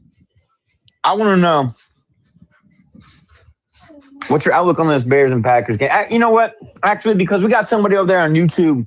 He's a Rams fan, Rod. Let's go over to this. Let's go over to the Rams and Panthers game. I'm gonna go first because I kind of already said it a little bit ago. I got Carolina. I think with the weather, I know it's hard to beat a team once, let alone twice, or beat a team twice, let alone once. But I think it's supposed to be cold, and I think rainy. She's gonna play in the Rams' favor. Yeah. Yeah, I thought he always played kind of sloppy outside. I mean, Matt Stafford, he can play in anything. Because I've seen him in Philly. Yeah, he can play in any weather. I would love to see Carolina beat them, dog. Just because Carolina ain't scared of nobody. They the up and coming team. They ain't got nothing to prove to nobody but to go out there when they ain't supposed to be there. That's what I'm saying, that brother. Type of team that ain't supposed to be there, so they ain't got nothing to lose. They ain't got nothing to lose. They got nothing to lose. You know that? I mean, that state been craving since Cam Newton just to be in the playoffs. Shit. Yeah, and the Rams could be beat. The Rams. I'm sorry. Go ahead. You all right? No, you're good. And the Panthers beat them already. Yeah, yeah. That's what he said. It is hard to beat another team. Yeah. And that wasn't that. Hold on. That wasn't in LA though, was it? No, that was in Carolina. It was in Carolina. Yeah, I'm about to say, yeah. In Carolina, they ain't scared of nobody, dog. Them boys can play. They can play some ball. Mute up, Timbo. Mute up. Oh, my fault, bro. They might say that's a major upset. I don't even see that. I don't even look at it as an upset. This is because the seeding. I mean, everybody took Carolina for granted the whole season. They were beating teams like, damn, these guys is kind of winning games. And before they snuck up on everybody. Like, damn. But seeding wise, it can't be an upset. But see, my whole thing is now seeding wise, it can't be an upset. But see, my whole thing is. Because he won the division. That first game, Matthew Stafford played abysmal. I think he was called a 4 turnover. I think he had 3 interceptions and 1 fumble, and they still only won by 3. I don't see Matthew Stafford having another abysmal game like that. So how he had 4 turnovers, but the score was 48-45. This is what I'm trying to tell you. This is my point. He had 3 turnovers. I think he had 3 interceptions. That was his first real bad game before, when all the MVP talk was talking, what was coming out. That was the game that they said knocked him, off the pedestal of guaranteed MVP winning status. Was that game. It was that game when he had a terrible game. That's why I said I don't see him having another game like that, especially in the playoffs. That's my whole thing. I just don't see it. I just don't. I'm not saying it can't happen, but I just don't see Stafford having another abysmal game like that. No, he'll have a better game, but if I put my money on it, like I said, this is an upset to me because everybody got the Rams favor. No, you're right. No, that's my fault. You're right. Apologize. He did have 3 turnovers. But it was 31-28. I love to see Yeah. They still won by won by 3, and he had 3 turnovers. Like they might have got defense. It's a touchdown out of one of them turnovers, Yeah, like I don't see them. He might have ran one back. Matter of fact, you're right. He did go and throw a pick 6 in that game. Like I don't see him having another game like that. That's my whole point. I'm not saying that Carolina don't have a chance. All I'm saying is if you're banking on Stafford to have another game like that, I just don't see it. Stafford's trying to get out. It's like this. Stafford's trying to get out. right? He's trying to leave on some real. He's trying to get out.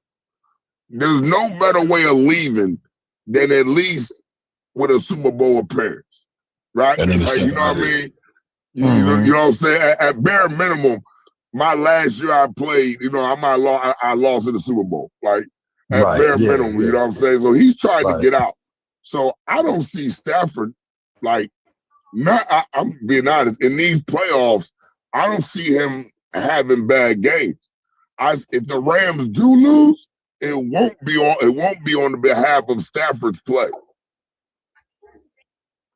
Like that, I can't see. Yeah, that part, I just don't see that part. I just don't see that part. I mean, When do they play? Lightning does Sunday strike night? twice, guys. Okay, and sometimes, dude, it's just a bad atmosphere.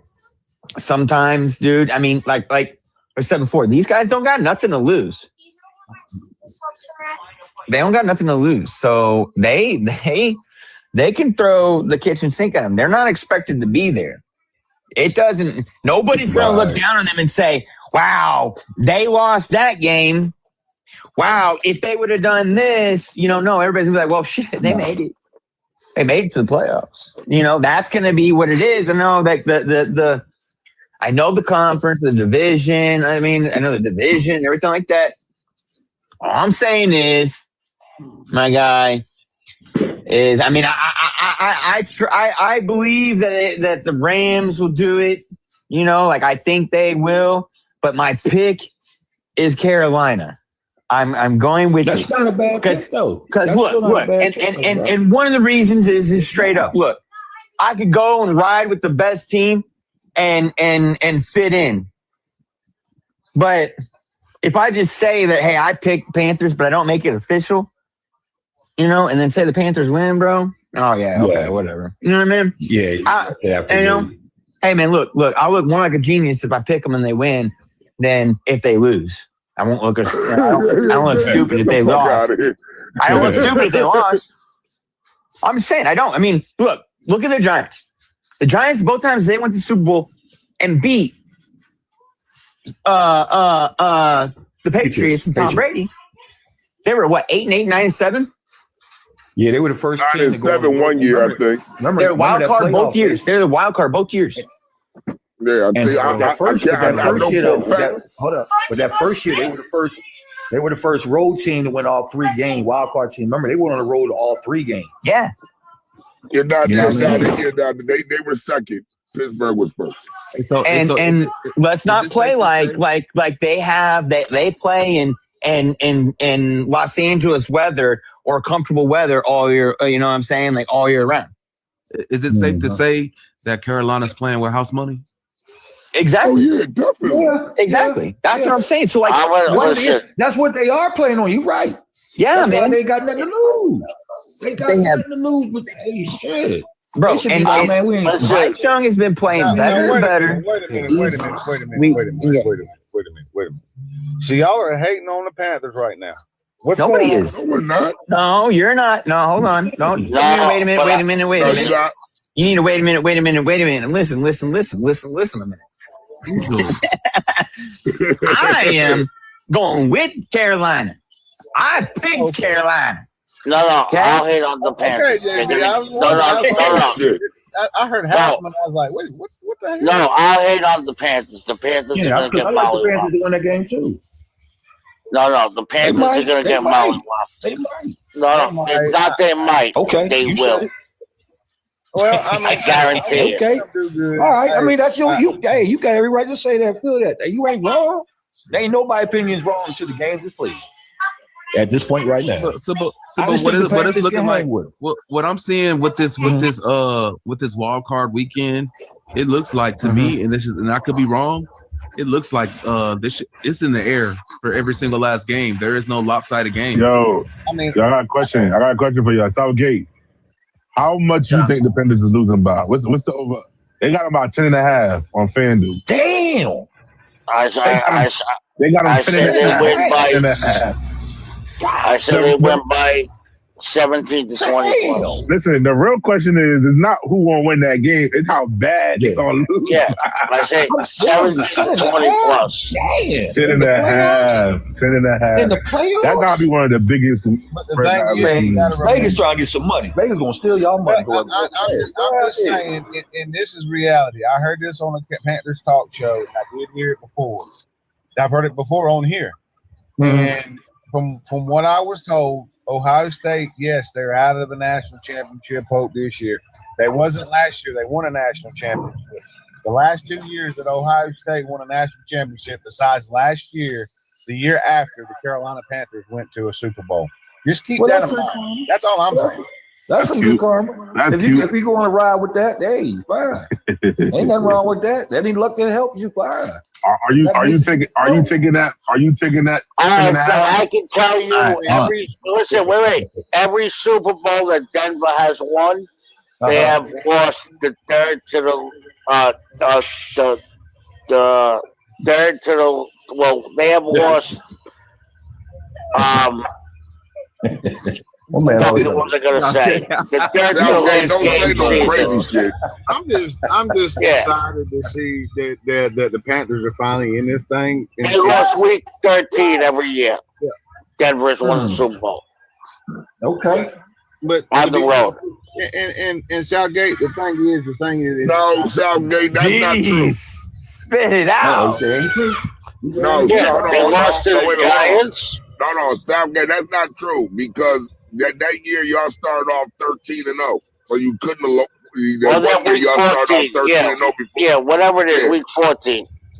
Okay, we lost to the Giants that year. Y'all started the season off 13-0, so the following year lost in week 13. Yeah, no, week 14. Then we were at the Giants. I'm gonna go out there and say for the AFC, I'm gonna ride with Jacksonville because they even think his team. I think. You know what? I hate to say it though, but I mean, something just that is a question mark game for me. It's been a question mark game. Listen, that's honestly Buffalo. They're going to shut Jackson. I just you breaking up. Yeah. I just know how Trevor Lawrence is. That's the only reason why I bring it up. Listen. The biggest test in Jacksonville is this week. If they get by the Buffalo, they're the favorites, bro. Because I ain't gonna lie, out of everybody in the AFC, Buffalo is the most like. You said what? I didn't hear you. Yeah. I don't know. You bringing up. I'm just saying, Buffalo is a hard task. If they get by this week, then yeah, I think that it's an easy path to the Super Bowl for them. Not disrespecting any other team in the AFC. It's just I think Buffalo is the favorites in the AFC going into the playoffs. So I don't know. They're gonna get tested. They're gonna get tested. One-on-one, I think I want to push back and disagree a little bit. I don't think it'll be a for them. I still think even if they beat Jacksonville, it's still wide open. So I got a question. Baltimore and the Steelers both have to play a game before they play the Colts, or what is that? What you mean? You see, you got Denver down there. The winner takes on. Oh Baltimore. no, that's old. I think that's an old thing. Yeah. Okay. Yeah, that was made prior to last Sunday night. Okay. For one-on-one, I think even if Buffalo happens to beat Jacksonville, I still don't think they have a easy route. I still think it's wide open. I don't think it's easy, but I think the toughest part of this whole playoff run is this week right here. I don't think there's no other for both teams. I think Buffalo toughest game of the playoffs is Jacksonville because they're the hottest team, and I think Jacksonville hardest game of the playoffs is going to be Buffalo. Not saying every other team is going to be easy. It's just Buffalo experience in the playoffs and how they play in the playoffs. I think James Cook. They're definitely going to get James Cook involved, and I think that's going to be a hard task. Even though I think I heard that Jacksonville is like the number one rush defense. in the league this year. Or whatever. Duval. They lead in turnovers. And they lead in turnovers. That's cool and all, but the Buffalo's a whole other team in the playoffs. Yeah, right? I mean, and the thing is, Jacksonville, stop sending a that nutsack. Hey, keep me. Stop punching me, bro. Stop punching me, bro. And the thing about Jacksonville that But least I don't know what it is Trevor Lawrence. I mean, how many times can we say this kid is going to be Yeah. NFL talent? How many times? Now, this is his biggest test. We're gonna see. This is it. This is it. If he can't do it, I mean, I don't see Jacksonville getting his contract for him next year. I think he's gone. Yeah, I got a contract. What you talking about? I'm just saying that they would cut it. He's already been. I don't think they're gonna cut him. I disagree because one, he has shown good. One thing, Noah, calm it down. One thing he has shown promise also in little spurts, and right now this is the best offensive mind that coach said he's going to have. They're not getting rid of him. If he goes out here and does like he did last game, which it's hard to throw 4 interceptions in one game, and I don't see him doing that as well like he did in that first playoff game. But also, he was a reason that we came back as well. So it's like one of the most historic comebacks that we probably have seen. Trevor Lawrence got that dog in him. century The Bears fan, lately. he got that dog in him for sure. To me, Like Trevor Lawrence is everybody showing else, y'all what he. it's business. To me, You he's know what showing. I'm saying, though, Keaton? It's business. I'm just saying. To me, Trevor's showing y'all what he was in college, what he was capable when he was with Clemson, and you finally starting to see that really shine with Jacksonville right now, and he's getting more confidence.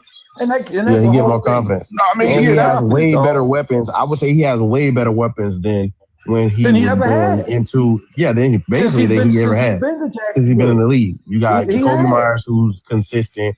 Brenton Strange, who's very consistent. That you don't really see these boys dropping passes like that. Only one. And then you got BTJ is the only person that is probably can Hey, do the only it one of them better was if you messing don't up early in the catch it. season was the number one receiver. Yeah, Turner. BTJ. He kept dropping a lot Hey, of passes. Common, who won that Ole Miss and Miami game last night? Miami beat Ole Miss. Miami. The U. There you Thanks go. there, Rod. Rod, that's facts. That you. Well, I got two teams in college. Penn State because I'm from here. Always Miami Hurricanes because it's Jerome. Thanks, you keep me. I'm gonna say this as a Notre Dame fan, man. I'm glad that Miami got in over us because they deserved it. I want to say I'm making They've been knocking on the door yo. for a while to get to this point, dog. They've been knocking on this door for a couple of years to get to this point. Yeah, I Miami want to thank you all deserved for it. being here. This is the Namu But podcast, when they man. play Indiana, Let's rock man, it. when they play Indiana, because I think JB Indiana trying to gonna talk. smoke the Hold shit on. out of Oregon. JB trying to chat. Go ahead, Jay. I don't know. I was just saying, man. I appreciate y'all being here. You know, on Twitter, on YouTube, Kick, Twitch, Facebook, TikTok, man. Facebook is crazy.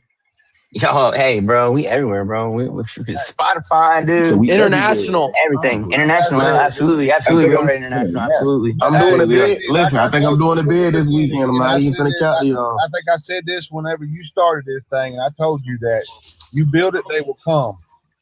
It's growing. You just got to stick with it. That's what's up. Yeah, because I feel like I'm a part of the New podcast. I ain't Growing even like Caleb gonna Williams ball sack.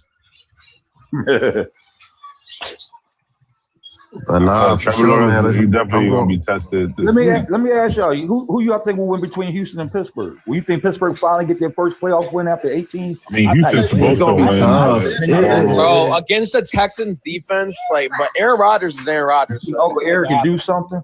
But Aaron can do something. In reality, though, this is something that the Steel City needs. This is something the Curtin needs. They need that win bad, dog. They They need- really need the win. In Houston, I just don't know. I don't know if they got enough manpower.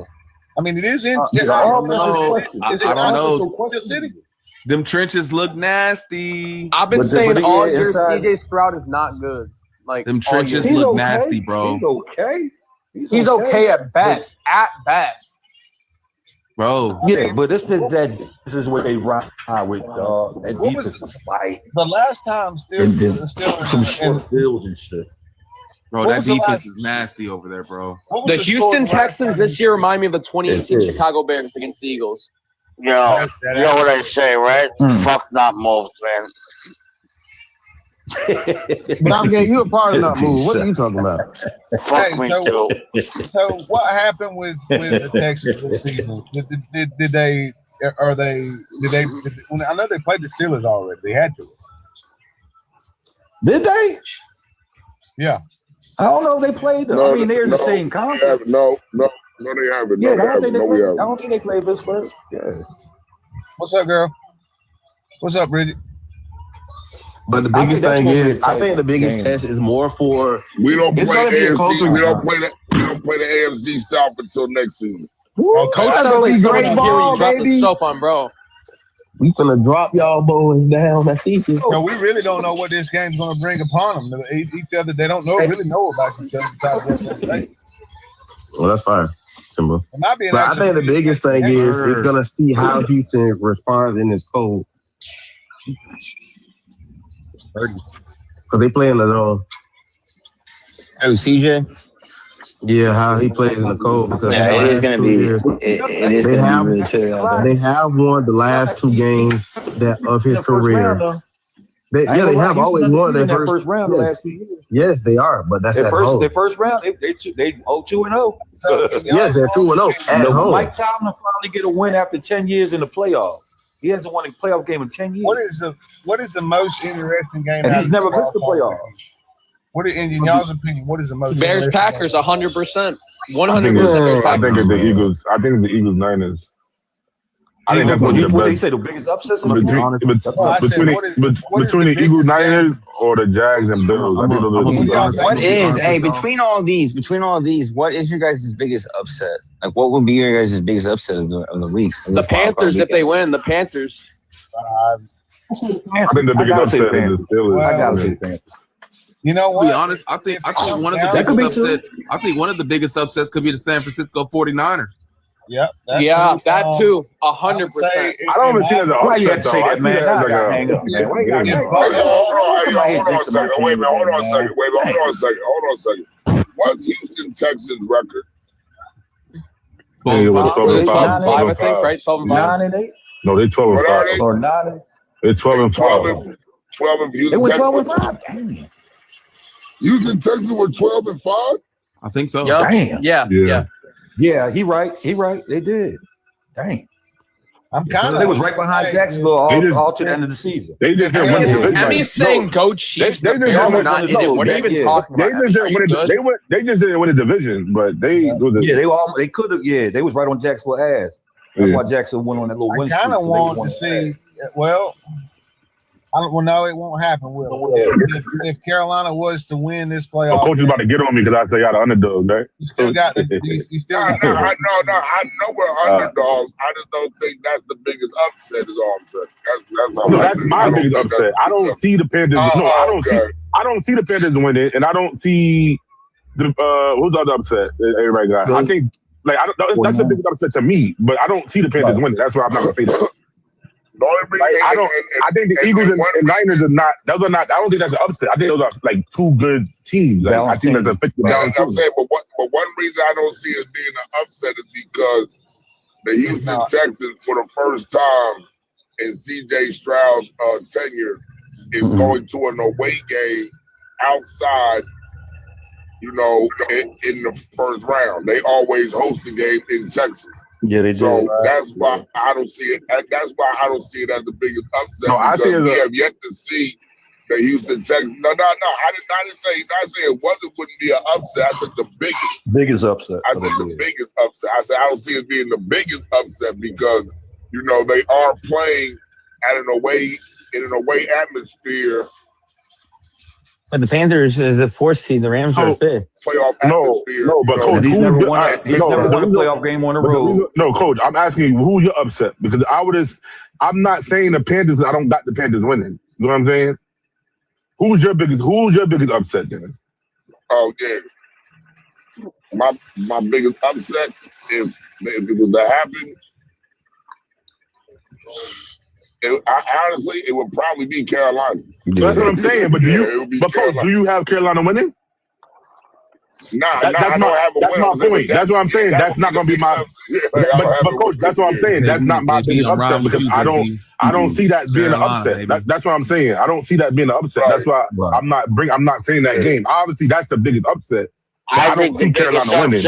I think the biggest upset would be the Chargers. No, I don't see that as an upset either. I think those are two. I think those are the Chargers match up good against the Patriots. Yeah, but they got 3 hurt linemen and their quarterback has a broken hand. I get the broken hand part. Upset. Honestly, my biggest upset. I'm gonna pick my upset of the week. I'm gonna go with Chi-Town. I'm gonna go with Chi-Town because I'm gonna go with Chi-Town. No, coach. It's which team, if they lost, would be the biggest upset. Oh, if they lost. Yes. If they lost would be the biggest upset. Oh, if they lost. Oh, I didn't know it was lost. I thought it would be the team that underdog. Win. I didn't know it was lost either. Then it's definitely the fucking Rams. It's definitely the fucking Rams. Yeah, the biggest loss. Yeah. Biggest loss.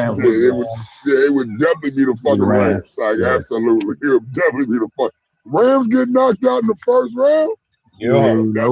As I said, it'll be Rams. It'll be Rams in New England. Yeah. Yeah, but y'all think Seattle quarterback ready this year than last year? No. Because that's the thing. We got to see where. We got to see where Sam at. Yeah, we got to see where. We got to see where Sam at. Because there's a different element now when that playoff start. Like this is second year, like him doing this. Like this is not. You're right. This is second year being in the playoffs. And then think about this. Got a break. He got a buy. Upset would be the Commanders. I mean, not the Commanders, but freaking Lightning. Chargers. Who? Yeah, Chargers. Probably so, because New England got a little stick there, and then like you said, the Chargers banged the fuck up. But I can see the Chargers winning because they. Who's scared of Hubbard? I mean, be honest. They so banged up and shit. Exactly. And he's still trying to win his first playoff game. So he still got pressure on that. 27. That's why I said I think that's. So hold on. So is Rico Dowdle playing? I don't know. I do not know. I mean, because we can't sleep on what he's been doing all year. Right. Yeah, no, Rico's playing. Rico's not playing. What do you mean? Here's the thing, though. You said he's not playing? No, he is. But here's the thing, though. Okay. Is really really though. This is the thing that worries me is he's needed 7 fucking yards, like 7 scrimmage yards and a touchdown for the last 3 weeks, and he couldn't fucking get it to hit fucking over $1 million, like $2 million incentives. Oh shit! Damn. 7 yards from scrimmage. 7 yards from scrimmage, or 7 scrimmage yards. How many times they give him the ball? He could have got 4 rushing and 3 receiving, or 2 and 1, or 7. It didn't matter how he got it, as long as he got it. He kept on getting stuck. No, he kept getting stuck, dude. And he kept on the 2 times they were down at the end zone last week. Right. They were down at the end zone. It was last week or the week before, but they're down at the end zone at the 1 yard line, and they handed it to Rico. And as soon as they handed it to him, he was down on the ground because he slipped. Both times. Two different times that happened. He lost his footing. Negative yardage right there. So, that was like 4 or 5 yards right there. So even though, and he tried a couple of times, but they just kept stuffing him back there. He'd lose his grit or his footing. That field was bad out there in Carolina. And I personally think that he just had a bad game. I don't think he'll just have another bad game. It was I think he'll get it together. Well, I've heard that plenty of times. Like the ground, he's had like don't deal with that field, and I don't know why. I really don't know, especially on an NFL stadium. He's had like three weeks of bad games in a row.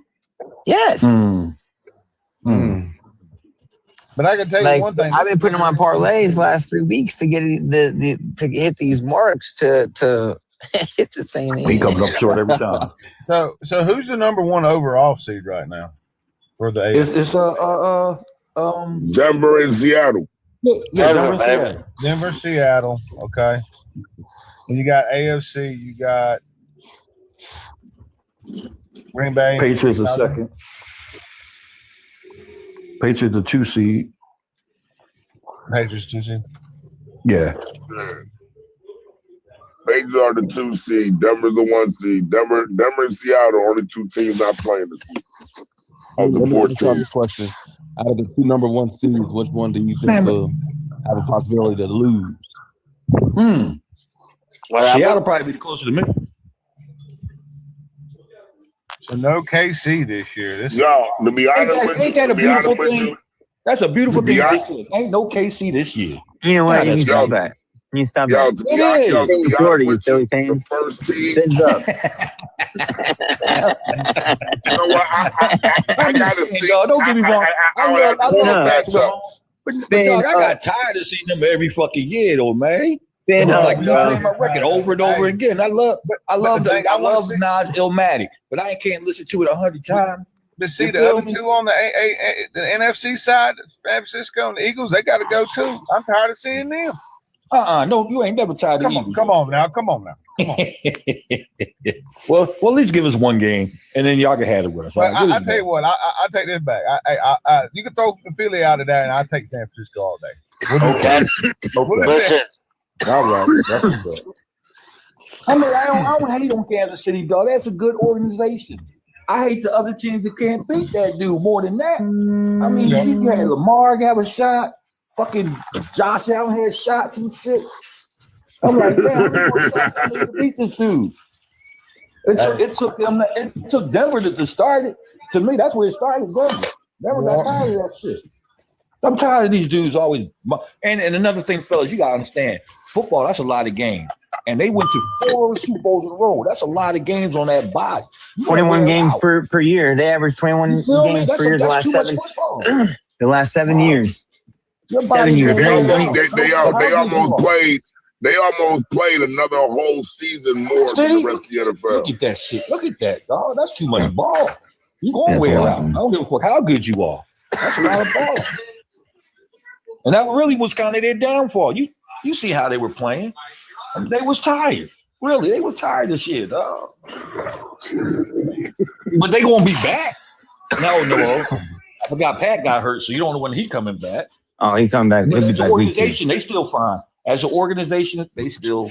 That is not the truck for that bear. It being all white. Oh shit! Like you fucking bugging.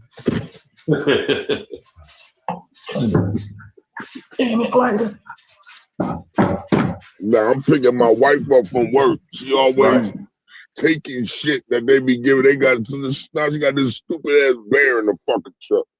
Man, you know how women do, dog. It must be big as shit. A big John? Yeah, I'm about to turn my camera on this stupid shit.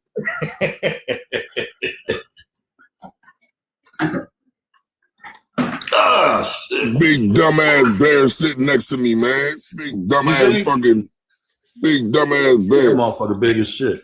Big ass fucking bear sitting here, dog. No, you could use him for the what they call that driving in LA.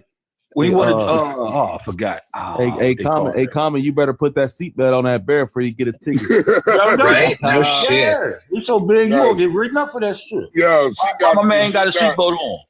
Yo, she got it for my fucking granddaughter. That's what she got it for, our granddaughter. That's why the fuck she got it.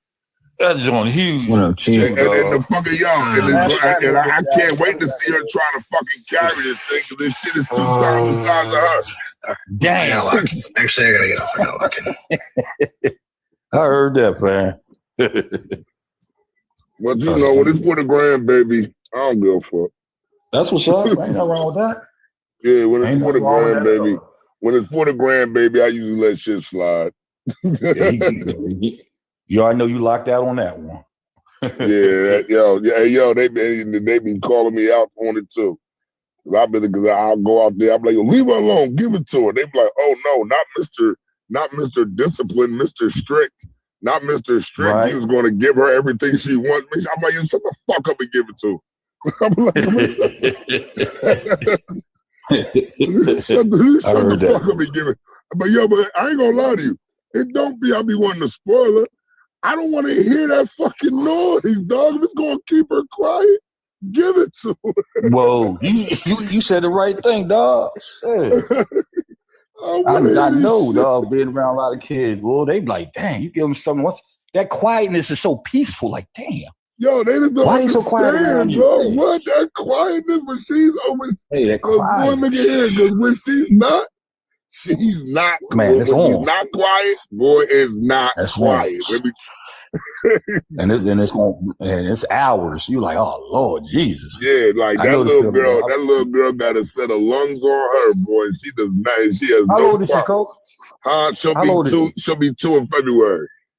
Okay. She'll be 2 next month, dog, and she got some lungs on her.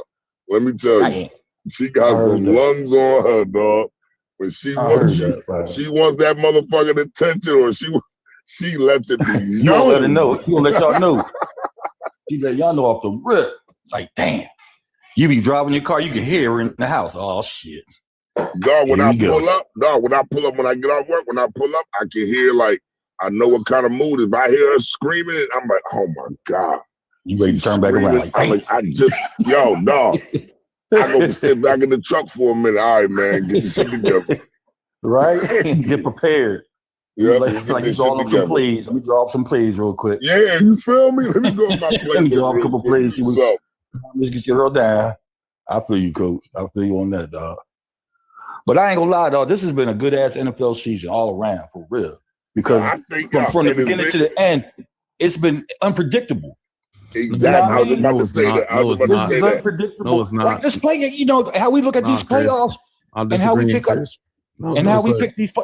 I'm sorry, dog. No, Chris, I had a bad season, man. I'm sorry. No, I have to disagree. No, man. Nah, bro. I finished with 5 wins. It was not a good season. I don't want to hear What's your team again? My bad. Who? Hey, come on, man. I finished with 5 wins, man. No. My quarterback that got hurt 2-3 times. Well, see, that happened. Well, see, y'all had high expectations. We told y'all. Hold on. My coordinator was he had the third down script. I mean, the third quarter script in the first quarter. My cornerback getting toasted, posted, burned. But like they say, dog, that second season is a motherfucker when niggas get filmed on it. Shit is different, dog. It wasn't about him getting hurt. Teams got prepared for y'all. I don't think it was yourselves on the mark, dog. I don't think it was the film, Chris. I think it was more of the personnel. We didn't have the right personnel, that's part of it. We didn't have the depth either, brother. Yeah, because you had a lot of old players on the squad too, though. Yeah, I think y'all like one of the oldest squads out there. But bro, y'all got a good future. Sometimes that shit don't bounce that way. Definitely. You got a good future. But I'm just saying, for teams that haven't been eating, like the fucking Colts was doing good. You feel me? Who was the Colts? You know what I'm saying? Hey, Chris, I had the Colts as my dark horse winning the South, and my shit when it came true, had the injury bug not hit came up, because Biggs, I had the Bears just making the playoffs. That was my dark team. I had the listen, I had the Bears winning. I had the Bears winning 6 games, dog. I gave them 7. I gave them making the playoffs because that division was so hard. Because what they did on the off season. Yeah, I saw all the moves they did on the off season. I said the Bears gonna be something nasty. And no, I ain't gonna lie to you. I ain't had no faith in Caleb Williams. Timbo tell you I've been kicking Caleb Williams back in since the offseason. I mean, he's a quarterback. I just looked at it. I mean, close like this. How they got the whole offensive line around him. I said, well, damn, you give a quarterback some time, they're gonna do some damage. Give him a little bit of time, and he can run. But then they picked up some good offensive players here and there. Their defense was a surprise. I know their defense is that good. I just want to see how he looks in these playoffs. That's the whole going thing, up bro. against a team that's experienced. So, but check it out. What has Jordan Love did in the playoffs? He's experienced, Chris. Losing? No, man. Come on, man. He got 2 wins, don't he? Yeah, he got 2 playoff wins, man. But he knows how to get it done in the playoffs. Hold on. I'm sorry. Let me backtrack. I'm sorry, fellas. I'm just Mike did beat Dallas. I forgot about that. I think he got 2 wins. I think he has 2 wins. Yeah, he does that. I think he has 2. He got some experience in the playoffs. I just want to see how Caleb looked in the playoffs against an experienced Green Bay Packer defense, man. That's all I'm saying. I'm not putting them down, and I just want to see how he looks. Right. No, that's right. We got 3 quarterbacks who are first timers, right? Or is it 4? New England, he's a first timer. 1, 2. Carolina's the first timer. Bryce the first timer. And Sam lost. He's not a first timer. He's been there, but he lost. Sam Darnold. You got Drake. Yeah, he's still first time. Herbert's been there and lost. He's been there twice. Yeah. So you got 3 guys who've never been to the playoffs ever. Chicago, Carolina, and New England dude. Who never it's a pretty good opportunity to see what they can do. Exactly. And they're playing against teams that's pretty experienced. So we'll see. It's valid. It's very valid. There's no sucker teams out here. Oh, you should get past them. They sucker teams. Shit. Now we're down to the needy and greedy. Weird. That's what I'm saying. Well, if it stayed like the regular season did, it might be some weird shit happening in the playoffs. You know, you might see the Chargers beat fucking New England, which or I don't know if that'd be the upset. The Chargers, like you said, with the experience, been here. This dude first time I hear rookie, he could take advantage of that. But he ain't. I'm trying to my course team. See, I'm just gonna ride with the Jacksonville. That's the AFC. I'm pushing them. Y'all heard it first. And of course, my Eagles will at least get the first. We'll get to the second round. I'm confident on that. I gotta see who we play though. But I'm going with fucking Jaguar. Hey, but let me ask you this though, Chris. Let me ask you this though, Chris. Do you feel confident in your play caller? Hell, for the Eagles?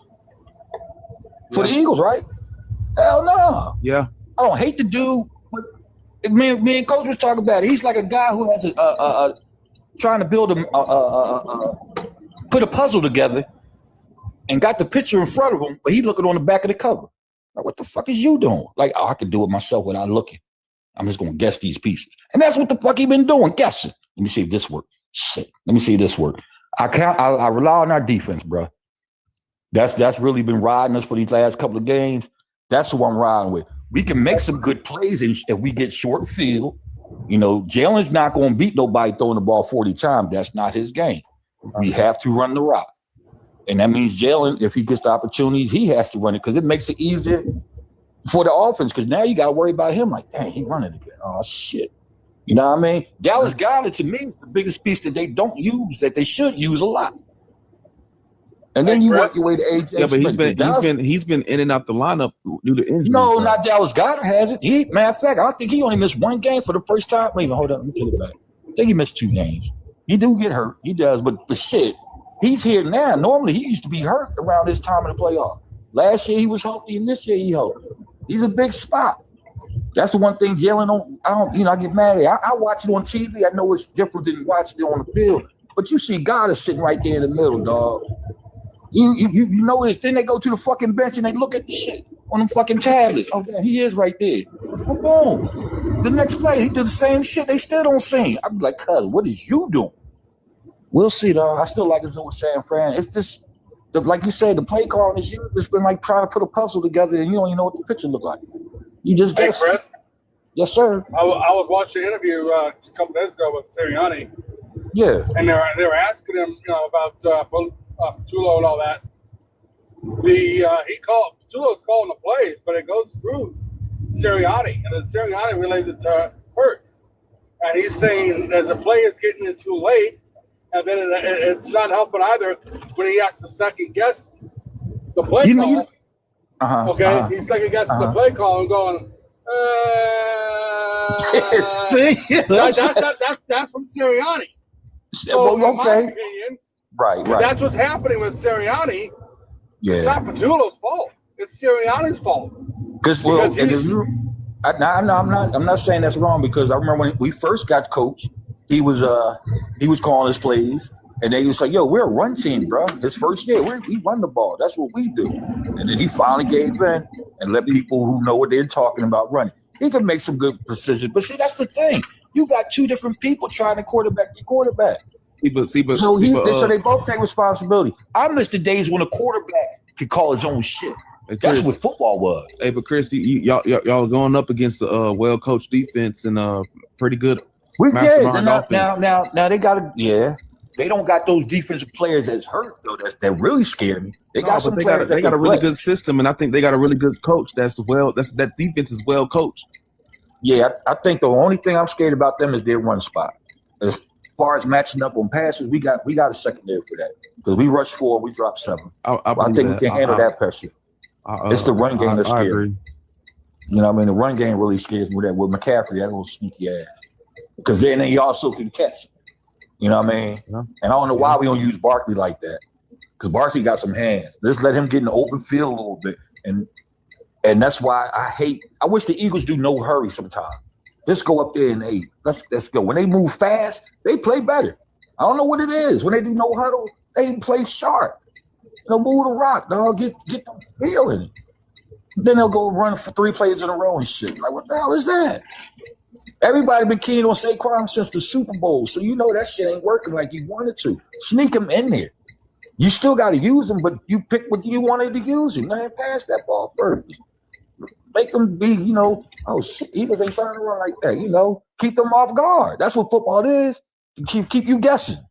Man, what the fuck they gonna run there? I know they gonna run Saquon, but when? Then bang, hit him. It sounds so easy as I say it, dog, but we watch so much football.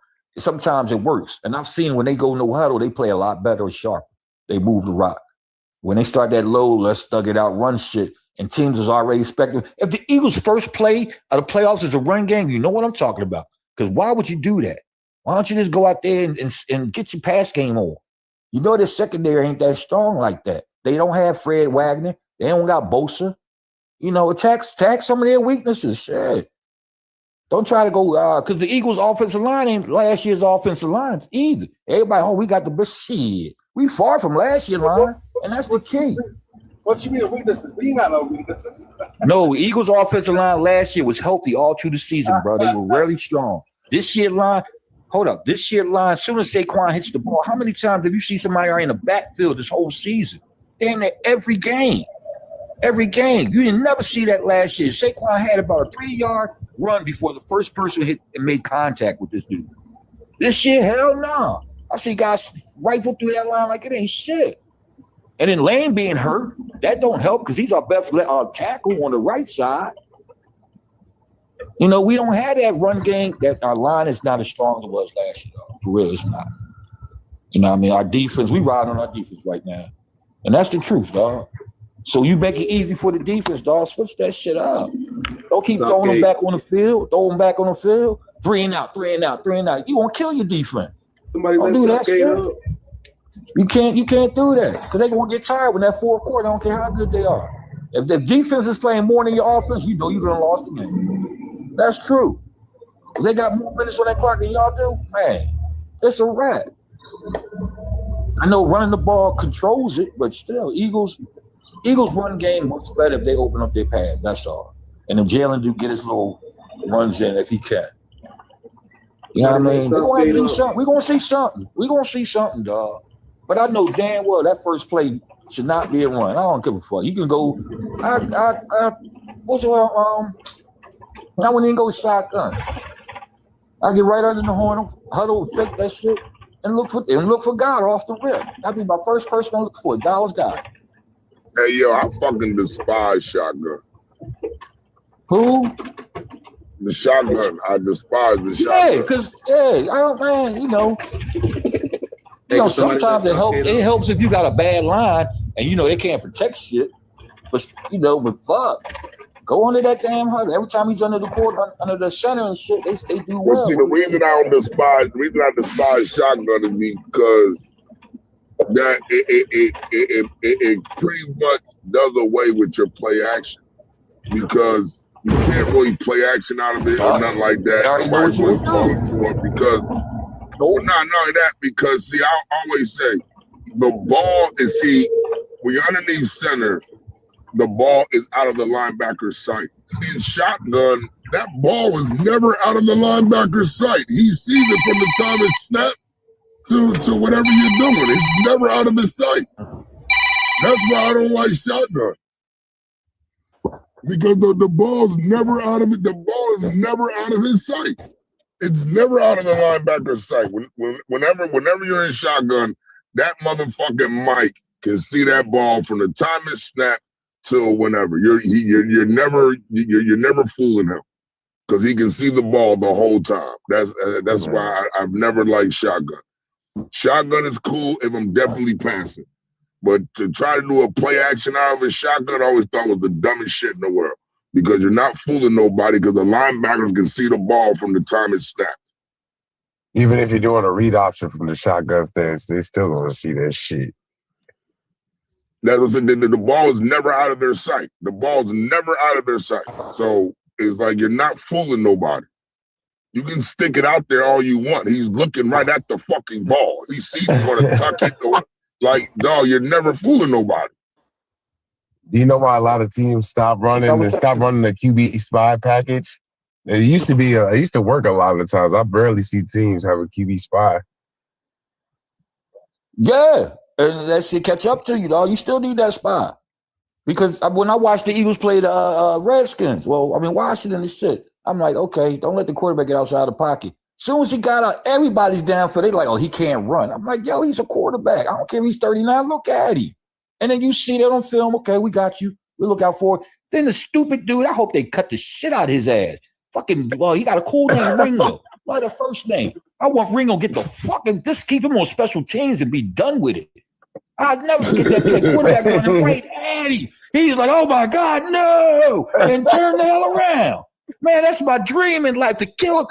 Excuse me. Not to I'm live. To hit the shit out of quarterback if I got a shot. Even if he get the ball off or not, you gonna pay for that run. He ran away from my man. I say, Lord no more. He's still going for glory. I know the coaches was on the film with him, like, yo, what the fuck are you doing? Like, yo, come on, man. Hey, yo, I ain't gonna hold you. Film study, dog. Hey, yo, film study with your players, dog, because you see, listen, it be so much bullshit that goes on during the game that you don't see until film study. Whoa, and when you see that shit, dog, you be like, yo, you turn and look at your player like, please tell me what in the fuck you was thinking. Like, please tell me what in the fuck. I'm glad ESPN didn't. What the fuck did you see? Like, yo, what the fuck were you looking at? Like, yo, like, the easiest way as a player is to say I wasn't thinking. You're so right, because ESPN could have dogged at you. You know how they like to show highlights and stuff over and over again. I'm like, yo, you literally see the dude. He take 2 steps forward. Quarterback just put his arm up, like, yay. So what? Keep coming. He said, oh, wait a minute. Yo, he didn't even pump fake. He just put the ball in the air. My man, oh shit, and turned around. Like to me, it looked like it was a Vegas move. Yo, when I put this ball up, you gotta let me score. Yeah, I mean.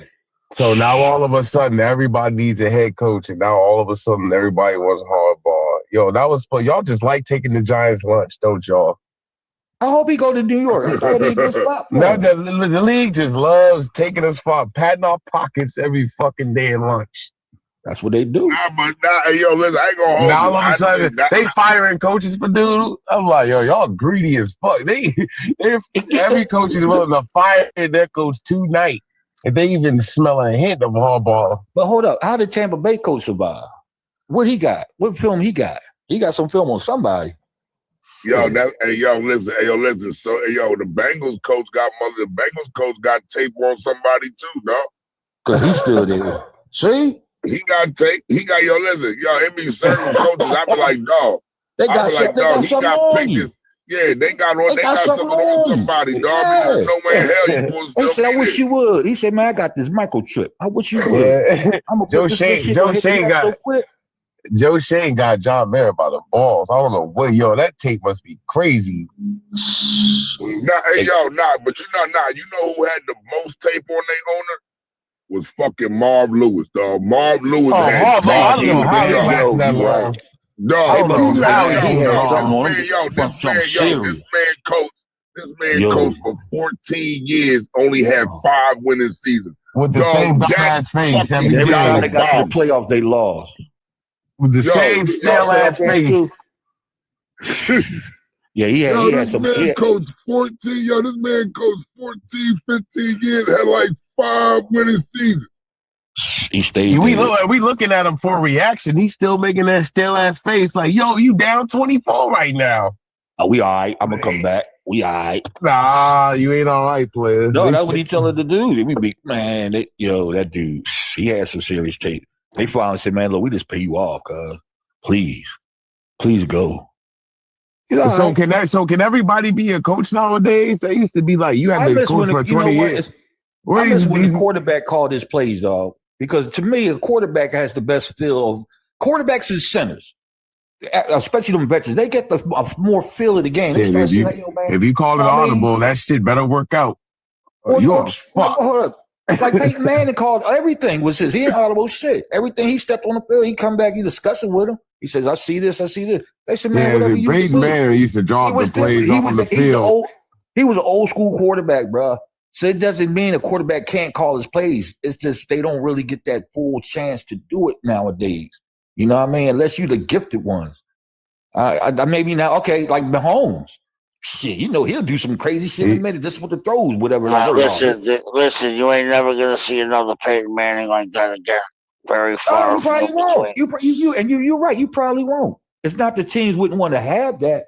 It's just, you know, that they want that more structure than the quarterback. You better not make up your own fucking play on that field. You got to put in some work. If you haven't played and if you play less than 5 years, I dare you to call a hot route. Because if you ain't a Drew Brees or a fucking Tom Brady, and who was the other motherfucker that retired that was real good and shit? Oh, your boy Phillips. They gotta wait for the coach in the mic. They gotta wait for the coach in the headset to give the they looking at the field like they already saying hello up. Like hello up. Or sometimes the smart coaches, the smart quarterbacks say, yo, we got the first 3 plays. Let's run 3. Everybody know what 3 is. Boom. They go out. Keep that shit on. We ain't got calls. If I call the number, you know what I'm running. Boom. Keep it in motion. I'm not no coach. I never was, but I played football.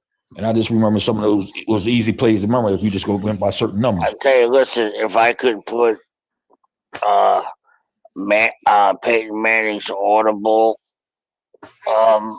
ability inside Lamar Jackson's body, that would be the greatest quarterback of all time. Really would.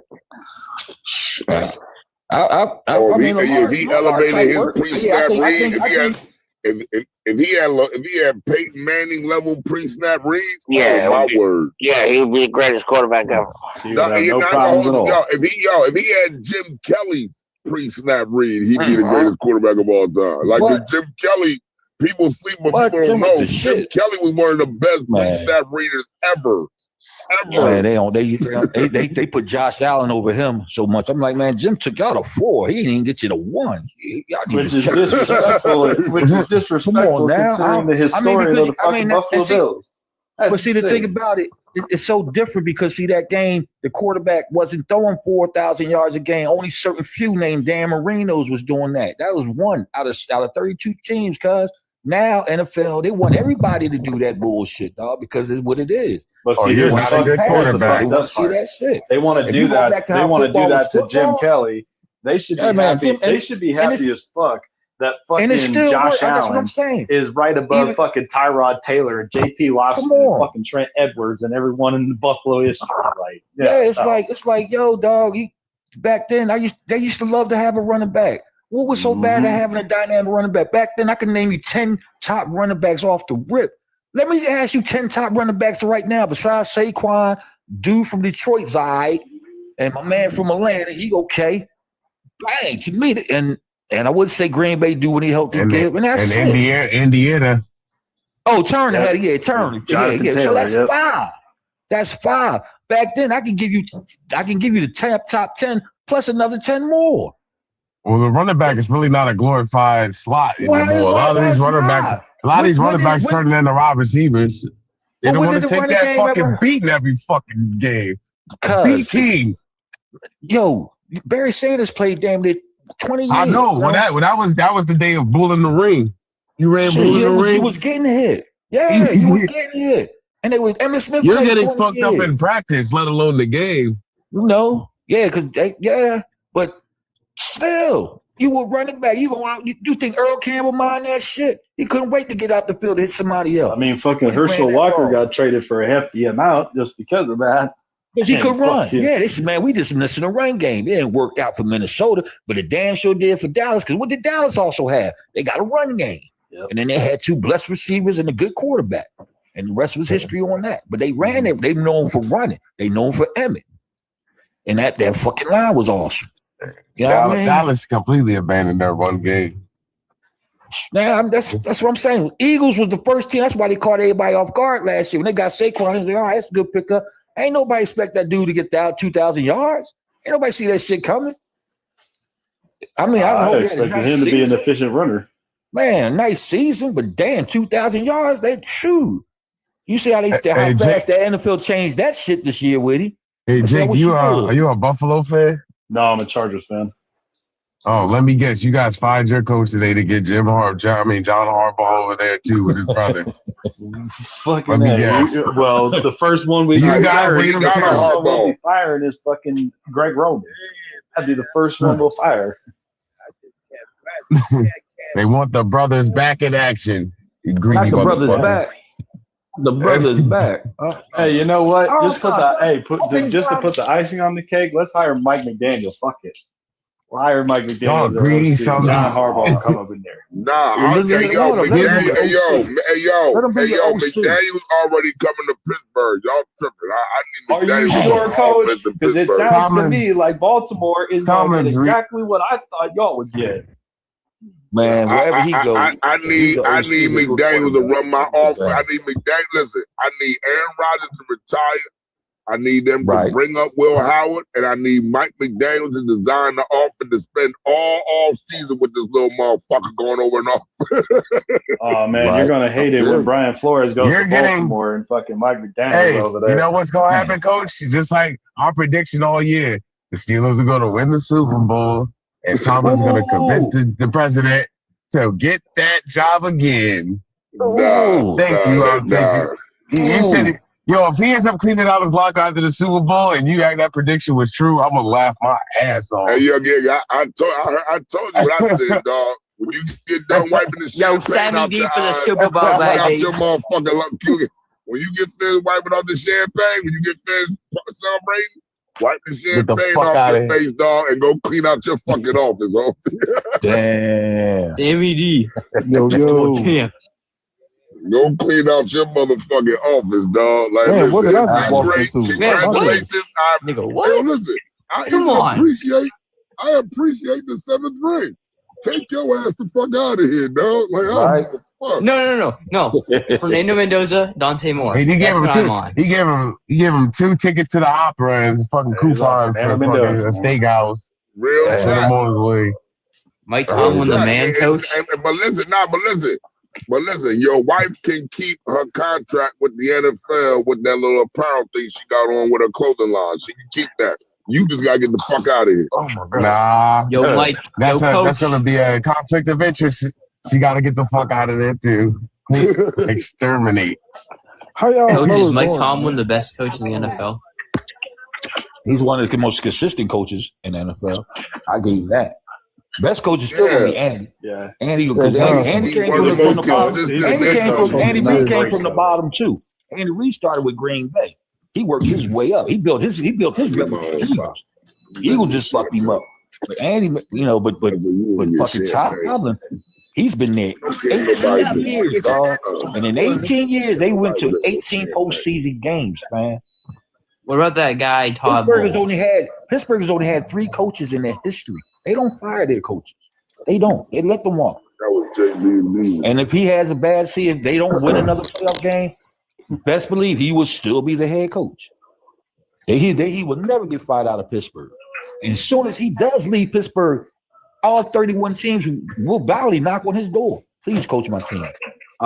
More like one team, like the fucking Browns. Oh, I like the Cleveland Browns because I know their history, dog. There used to be some ballers out there. He lets the Cleveland Browns beat the Pittsburgh Steelers in the last. That'd be so ugly. That'd be a slapping. Oh, that'd be some ugly ass shit right there, dog. Ooh, slapping. Listen. If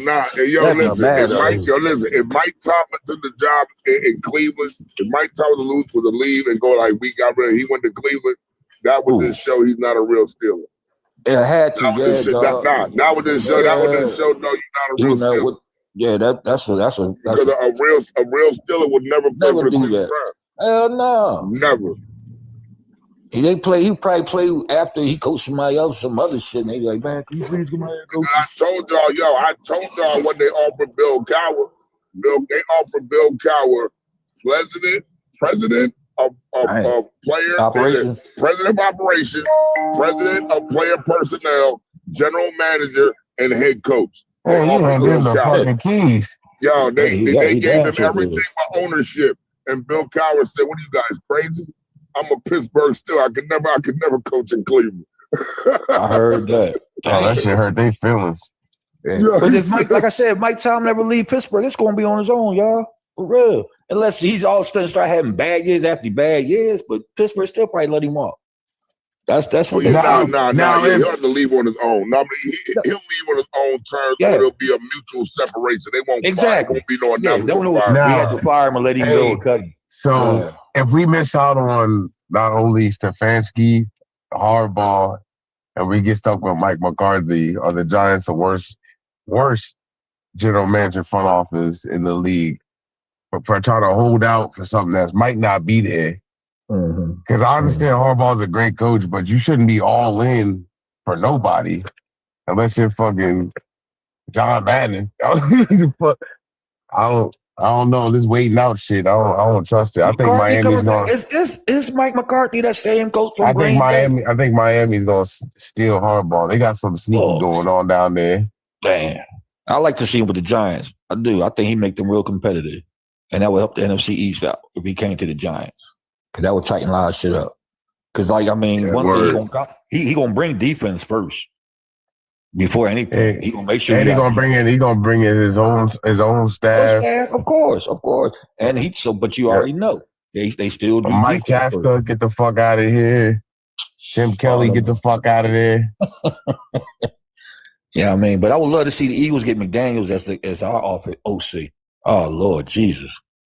That probably give him another head coach job right after that. He'd do some shit with the Eagles offense. I know he would.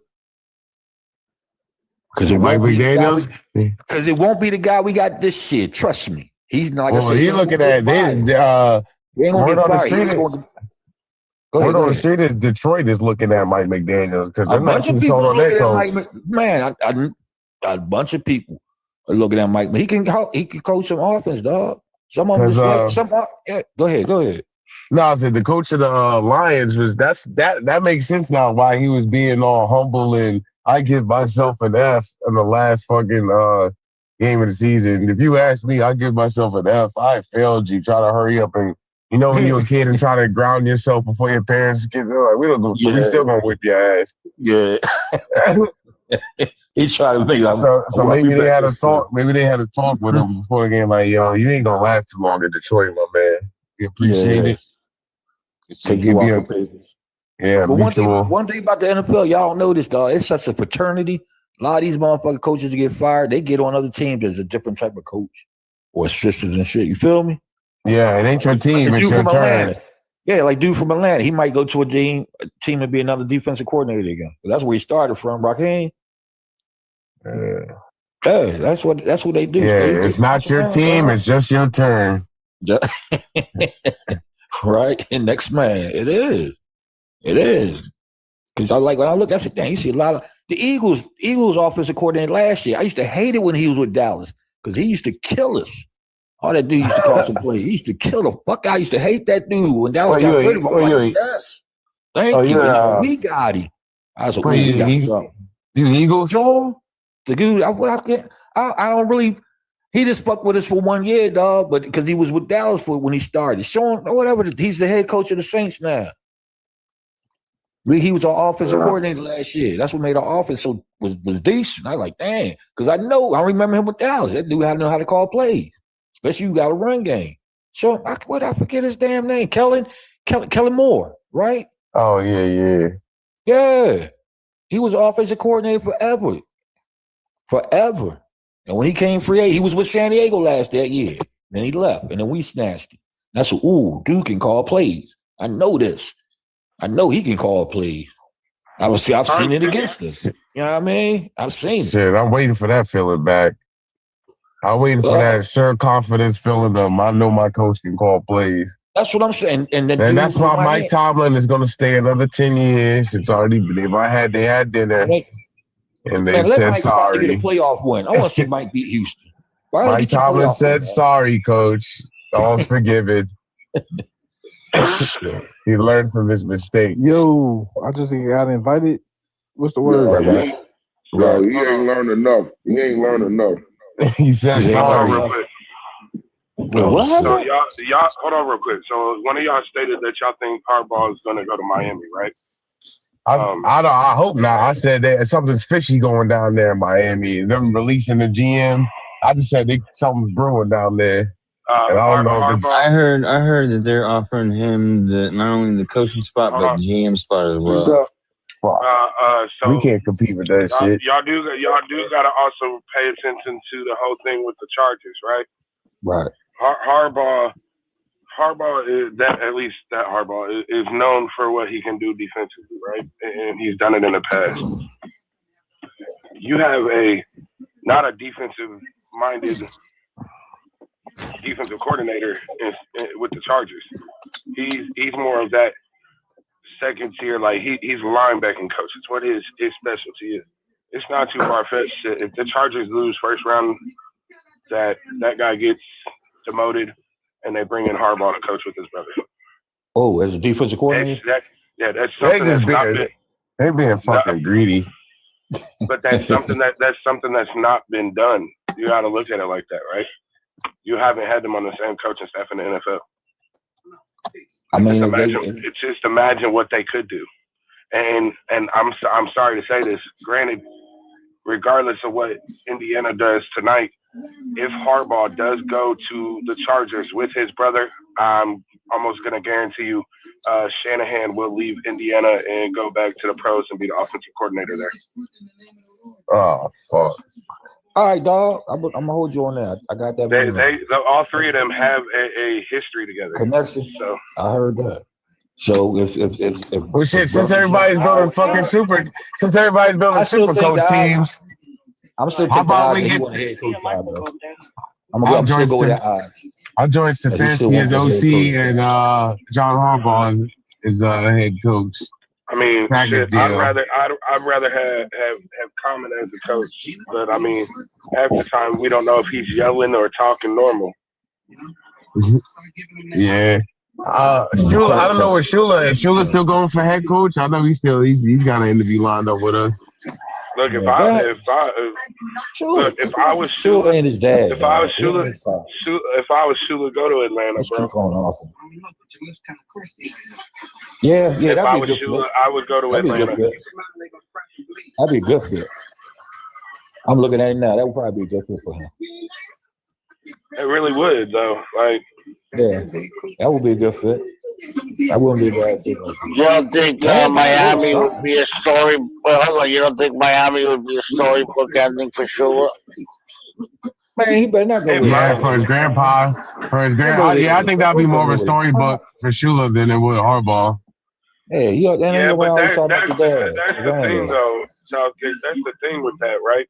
We've already seen how coaches have sat there and started going to, former teams, whether their parents played there, they played there, their pops coached there, whatever it may be. Right. But we've seen how this has played out, and not all of them have played out to the best of their, way they should. If Shula went to Miami, I don't think they would give him the chance like that. And I hate saying it this way. I don't think they'd give him the chance the way that they're going to give Vrabel if, say, the Patriots took a huge back step next year, right? I don't see it being the same situation as Aaron Glenn.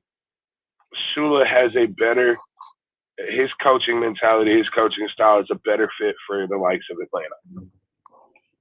All that young fucking talent on that damn defense. You can mold them motherfuckers into who you want. I mean, because my philosophy is the only good thing Miami has going for it is a couple skilled guys they have on offense. So I'm thinking if he could turn that defense around, Miami might be able to be a quick fix to become a decent team. Did the Jets keep their head coach? Yeah, they did. Yeah, they said they're not even thinking about it. Eric Glenn. That's right. He just got there. That's right. He just got there. I forgot. He just got there. I got to be honest with you. I mean, Miami with Tua, Waddle, and Etienne was pretty much staying in games with that really bad defense. I don't trust Tua as hell. Well, they also got to understand that quarterback situation. Like, I get right. I had to start there, dog. Well, we don't know Tua's maybe we can get something for him. Right now, you might get something for him.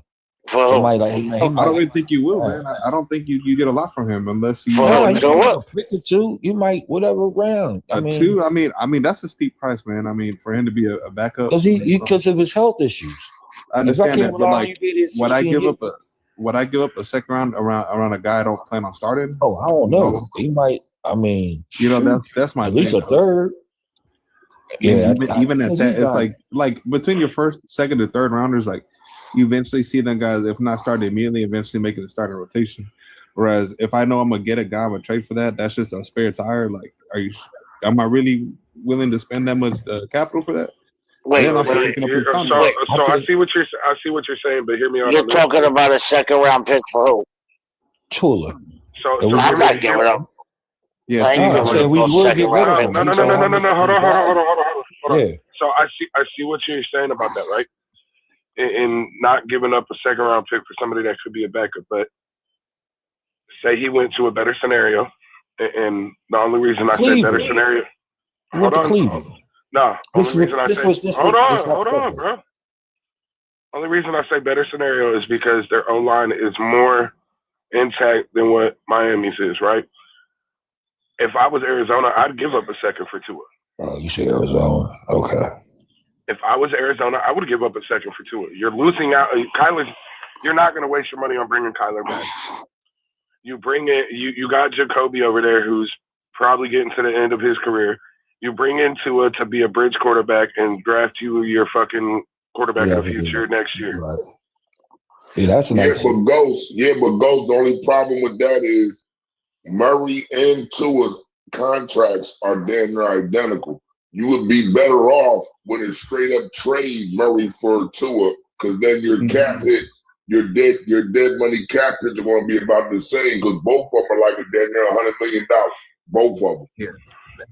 But I say that too is like picking up that contract. Like, okay, cool. Yeah, that's what I'm saying. That's why it'd be an even swap. That's why it would be an even swap with Murray and Tua, because I think Tua's cap space, dead cap hit would be $99 million, and I think Murray's is like $97 million or some but shit. But isn't Murray in the last year of his contract though? Both of them are. But both of them are. But if you get rid of them, you're still taking that dead cap money. That regardless, yeah. Yeah, you're taking that hit regardless. So you might as well take an even swap to where you're not losing shit. You're going to be paying the same, but you got a different quarterback. Where sometimes different scenery helps out a different quarterback, different atmosphere, different environment. Okay. I get it, Coach, but you ain't gotta yell at me today. So what it is it's actually the contracts. The contracts differ. So a couple mil, like somewhere along the lines, like Tua outweighs Kyler's or Kyler's. Well, I'm saying is one of them outweighs somewhere. I'm like either side. Like one is owed like with something, and one's owed somewhere with something else that equal about the same. But they were saying that they could just swap them, and both clubs could just say, "Hey, look, we'll just chop it up. We'll meet you in the middle. Let's just call it like let's divide it out by 2, and we'll just chop it up between the 2." Basically, yeah, because listen, if they pay whatever to get it moved, cut to Miami stuck with a $99 million dead cash space that they owe to it. If they cut Murray, they're stuck with like a $97 million joint that they owe. So it ain't that big of a difference. On that note, hey, I'm gonna get off here so I can charge my phone tonight. If y'all watch Indiana put belt to ass on Oregon, check in on both. We'll be broadcasting it on TikTok. We'll be live here with it. Oh, I'm gonna be over here. Trust me, JB. Because if Bo's is here, I'm coming to talk my shit. Bo probably won't be here. Well, come talking to me because I'll be here with Oregon. Huge. No, I like Indiana. I'm all over Oregon. Let's see Indiana. I don't know why. They've been doing it so far. Why would? Yeah, my only thing is Indiana already beat them, and I don't think Oregon. Well, listen, I was wrong about Ole Miss though, so because I didn't think Kirby Smart was going to let Ole Miss beat them twice. With that Ole Miss bullshit, bro. 7 missed calls in the last minute and a half of that game. 7th. I'm not talking the Miami game. I'm talking about the Georgia game. I didn't think Kirby Smart was going to let them beat them twice. Ole Miss beat us during the season, so I didn't think they would. I thought Kirby Smart was, Yeah, but you also got to understand when Oregon and Indiana played earlier this year, right? Oregon was missing, I think, 2 or 3 people. Indiana was missing 6, and they was also missing Pat Coogan. Yeah, but that score didn't tell you the game. If you watch that game, you know Indiana beat the dog shit out of Oregon. Chavo. Yep. Yeah, that score did not tell you the story of that game. I know that. Indiana beat the dog shit out of Oregon.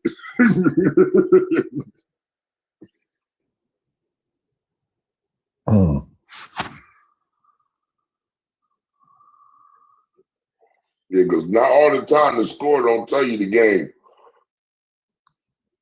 Sometimes you gotta watch the game to actually know the story of the game. Because that score's a straight mind fuck. Indiana beat the dog shit out of Oregon. I'm gonna check that shit out tonight. Yeah, they dominated them the first time. Every time I hear the word Indiana, but when I hear Indiana, dog, I think they basketball squad. Listen, I told people every now and then you get these basketball heavy schools. Every now and then we'll pop up with a good football. Come up with a good football team. I'll give you some history. You know Georgetown, right? Right. Yeah. They had a football team once. College football they still team. do. They just I'm talking about back in the day, and they won the national. No, I'm saying back in the day, and they won the national title. Back in their heyday. Georgetown got a natty in football? Georgetown got a natty, dog. I got to look it up. It fucked me up when I saw it. I was like, whoa. And that's when, this back in the day, I'm telling you, fam. But, at that time, they had a squad. Then, of course, they got rid of them after years. And then back in the day, they just known for basketball. Then they brought it back and forth. Like you said, they got a team now. That's cool. But for back in the day, they won a damn championship. I couldn't believe that shit. I was like, Georgetown University? Yeah, but you always get these, every now and then you get these, you'll get an Ivy League school or a motherfucking basketball heavy school, and they'll make a peekaboo. You know what I mean? They'll make a little peekaboo appear like and bring it. And bring it. Because I'm gonna be honest with you. When this Indiana team leaves, you're not going to hear about Indiana for another 20, 30 years in football. Hell yeah, no. You were like, remember when? This will be their celebration every time of the game. Remember the Titans. They would. They win it all. I'm saying they win it all. If they win it all, oh shit, they'll have a big ass. They win it all. They win it all. They go down. What? Oh Lord. But when you say Hoosiers in football don't even Bobby fucking Knight. sound right. I'm like, you talking about Bobby Knight and Keith Smart and Isaiah Thomas. That's the first 3. And then a couple other dudes, but shoot. That's the first thing I think. You usually don't use Hoosiers. Awful. You're right. Yeah, Indiana period. You don't use Hoosiers in football in the same sentence. No, never. We play it, but it's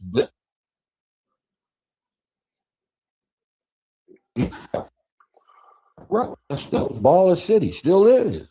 Right. It still is. That's Ball City. It's just good for something different. It's like you say, one of them 50-year things. Like, what the hell are we seeing? This is what I was about to say. When Magic played Bird in college for the finals, right? Bird had to get past Bird had to get past Penn State, and they were the first time they was in the Final Four. And Penn State's not Penn State, University of Pennsylvania. And that's strictly Ivy League. Yeah, that's as deep as they went. I'm like, yo, University of Penn in the Final Four? Like, and then they were showing it. I was like, oh, Bird. Right. It was saying the Cats had a spot. It was, man, they beat Bird. This was the whole thing.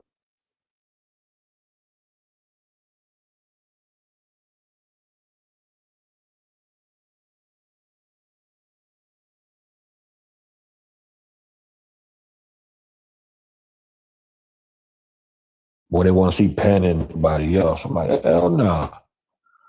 You know, I bring up old for this. Like, dang. Right. That's You like never knew who that's the losers that's was. like Yeah, you just always remember Bird and Magic. that's You know what I exactly. mean? Yo, that's like that's just like Kentucky. That's like Kentucky. We know you got a football team, but don't nobody pay y'all no mind. Like I know you got a It's like, football come on, team, man. just don't nobody pay your football team no mind. Y'all know for We look basketball. at you differently up there. Yeah, y'all can run some rock. You know what I mean? Hey, slow down. But Ole Miss, I give them credit though. They play in that SEC. You know, that's the proof. Everybody besides Alabama on the damn time. I mean, they took Alabama to show everybody, yo, this is the system. Y'all What's up with y'all boys, man?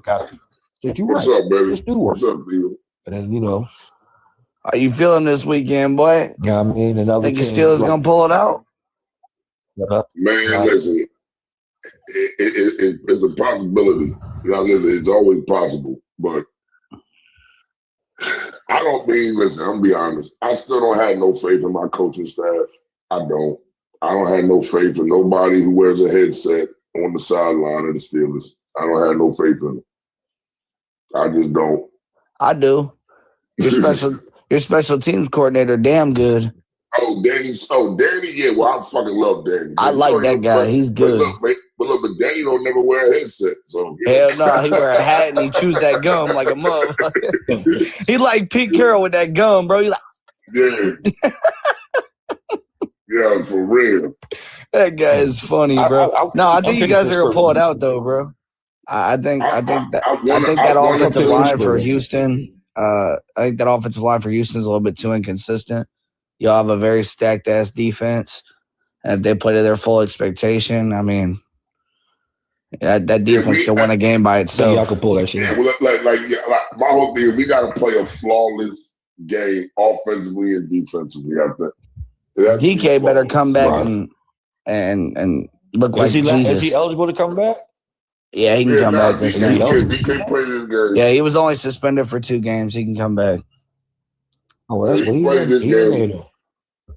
Yeah, and I'd already said, to get back in my good graces, motherfucker, you got to come back. I need a buck. I need a $170, $150, $175, and 3 tutties, bitch. Otherwise, yeah, you better get yourself right, boy. Yeah, otherwise, put your ass on the trading block, man. Fuck out of here. You damn near just cost Pittsburgh their playoff hopes, bro. If it wasn't for fucking the defense, you wouldn't have got there. Right. Real. The motherfucker missing that damn kick, but still. That's what it comes to, bro. I mean, the Steelers, they ride and they die by their defense, bro. At least they got a home like At least they playing home. That's the one reason I'm taking them, bro. Like I've been to Pittsburgh on the road. You know, I've been to Pittsburgh too many times, bro. That is a tough environment to play in. I feel you. Real tough environment. Where you on that? Who's your squad? New York Football Giants. Who said Georgia won a national championship? I said Georgetown. Georgetown did back in the day. Back in the university. No, they won 2 bowl games. I mean, they won. I lost. Your mic muted, brother. They were in 2 bowl games in their whole history, and they lost both of them. Oh, in the football? Yeah. Oh, shit! I thought they won one of them. Oh, but they got I even checked back to like the 30s and 40s. And yeah, that's when it was around that time. No, nothing. Nothing. Oh shit. What's up, guys? Wrong information, man. Fucking trying to get this shit done. I'm not trying to pull your card. I'll tell you what, Coach, man. Wait, hold on. I'm not trying to pull your card on. It's just whenever I hear something I've never heard before. Yeah, I always investigate it so I don't repeat it. You know what I'm saying? But they did get to the championship. They just didn't win them. No, they got the 2 bowl games, which I never even knew that happened, and they were fairly recent. I thought they went somewhere back in the day. Okay. Hey, man. Something in football. Actually, they might have been national championship games because they got to a bowl game in 1941 and they got to a bowl game in 1951. Yeah, you know what I mean? So it's possible they could have been national championships. I didn't investigate that much. Yeah, that's what they was talking about. Back then when it wasn't like it is now. You know what I mean? Because you ain't had that many colleges that had football teams. And I was really worried about my team yesterday, boy. But after seeing who Miami hired as GM, bro, I think John Harbaugh is a lock for New York, dog. Who they hired? Who hired for GM? They hired Sullivan, Packers' old vice president. Sullivan. Yeah, and him and John Harbaugh, reporters say they don't get along too well. And it looks like they're going after Jeff Hadley, Packers defensive coordinator. For the coach? Yeah. For head coach? Yep. So they won't even be able to talk to him until he's done with the season now. Yeah, they won't be able to talk to him yet. The Giants have an interview. I gotta set tell up you, I on think Monday. I wish they would. I wish, kind of like how we've been talking about college and things. I wish the NFL would honestly wait to do all this, because especially when you're dealing with coaches who are still in the playoffs, it puts up distractions. Yeah. Regardless if the team approves a visit or not, I still think that puts up a distraction. Nah, that's right. Hey, listen, I'm not approving no visit, dog, during the playoffs. Nah, you talk to them motherfuckers when we We over it. Dig it. Wait till I'm not even approving that shit. Honestly, I think it kind of how they have Black Monday after their regular season, they can have kind of the same thing, but put it as, the day after the Super Bowl of job hunting season. You know what I mean?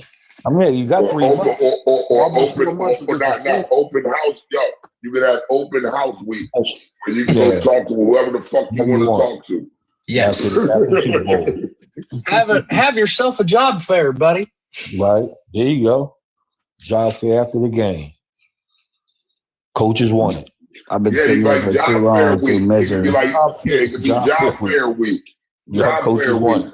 That's when every coach. That's when every coach from every organization is allowed to go talk to her the fuck they want to, because the season is over. Have your free for all. That'd be their little draft. Go do what y'all want to do.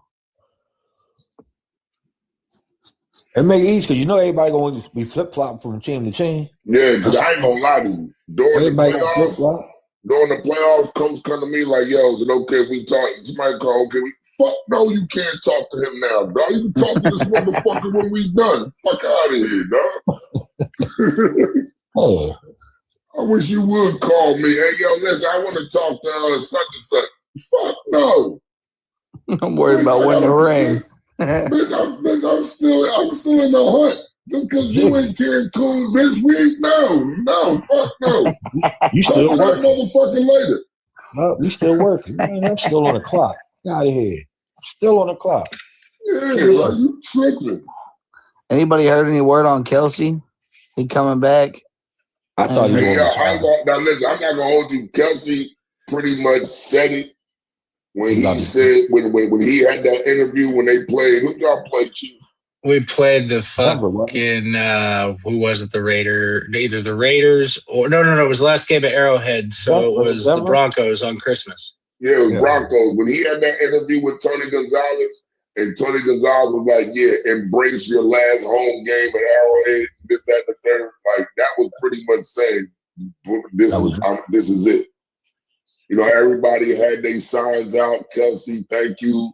We're going to remember you, and this, that, and the third. So. I think the consensus, it's pretty much official. It just he hasn't came out and said it that, that's his last year. Shout out to Kelsey, man. Yeah, he was Travis one of the all-time greats, bro. Listen, Travis won me a motherfucker. Travis won my fantasy 2 years in a row. I heard that.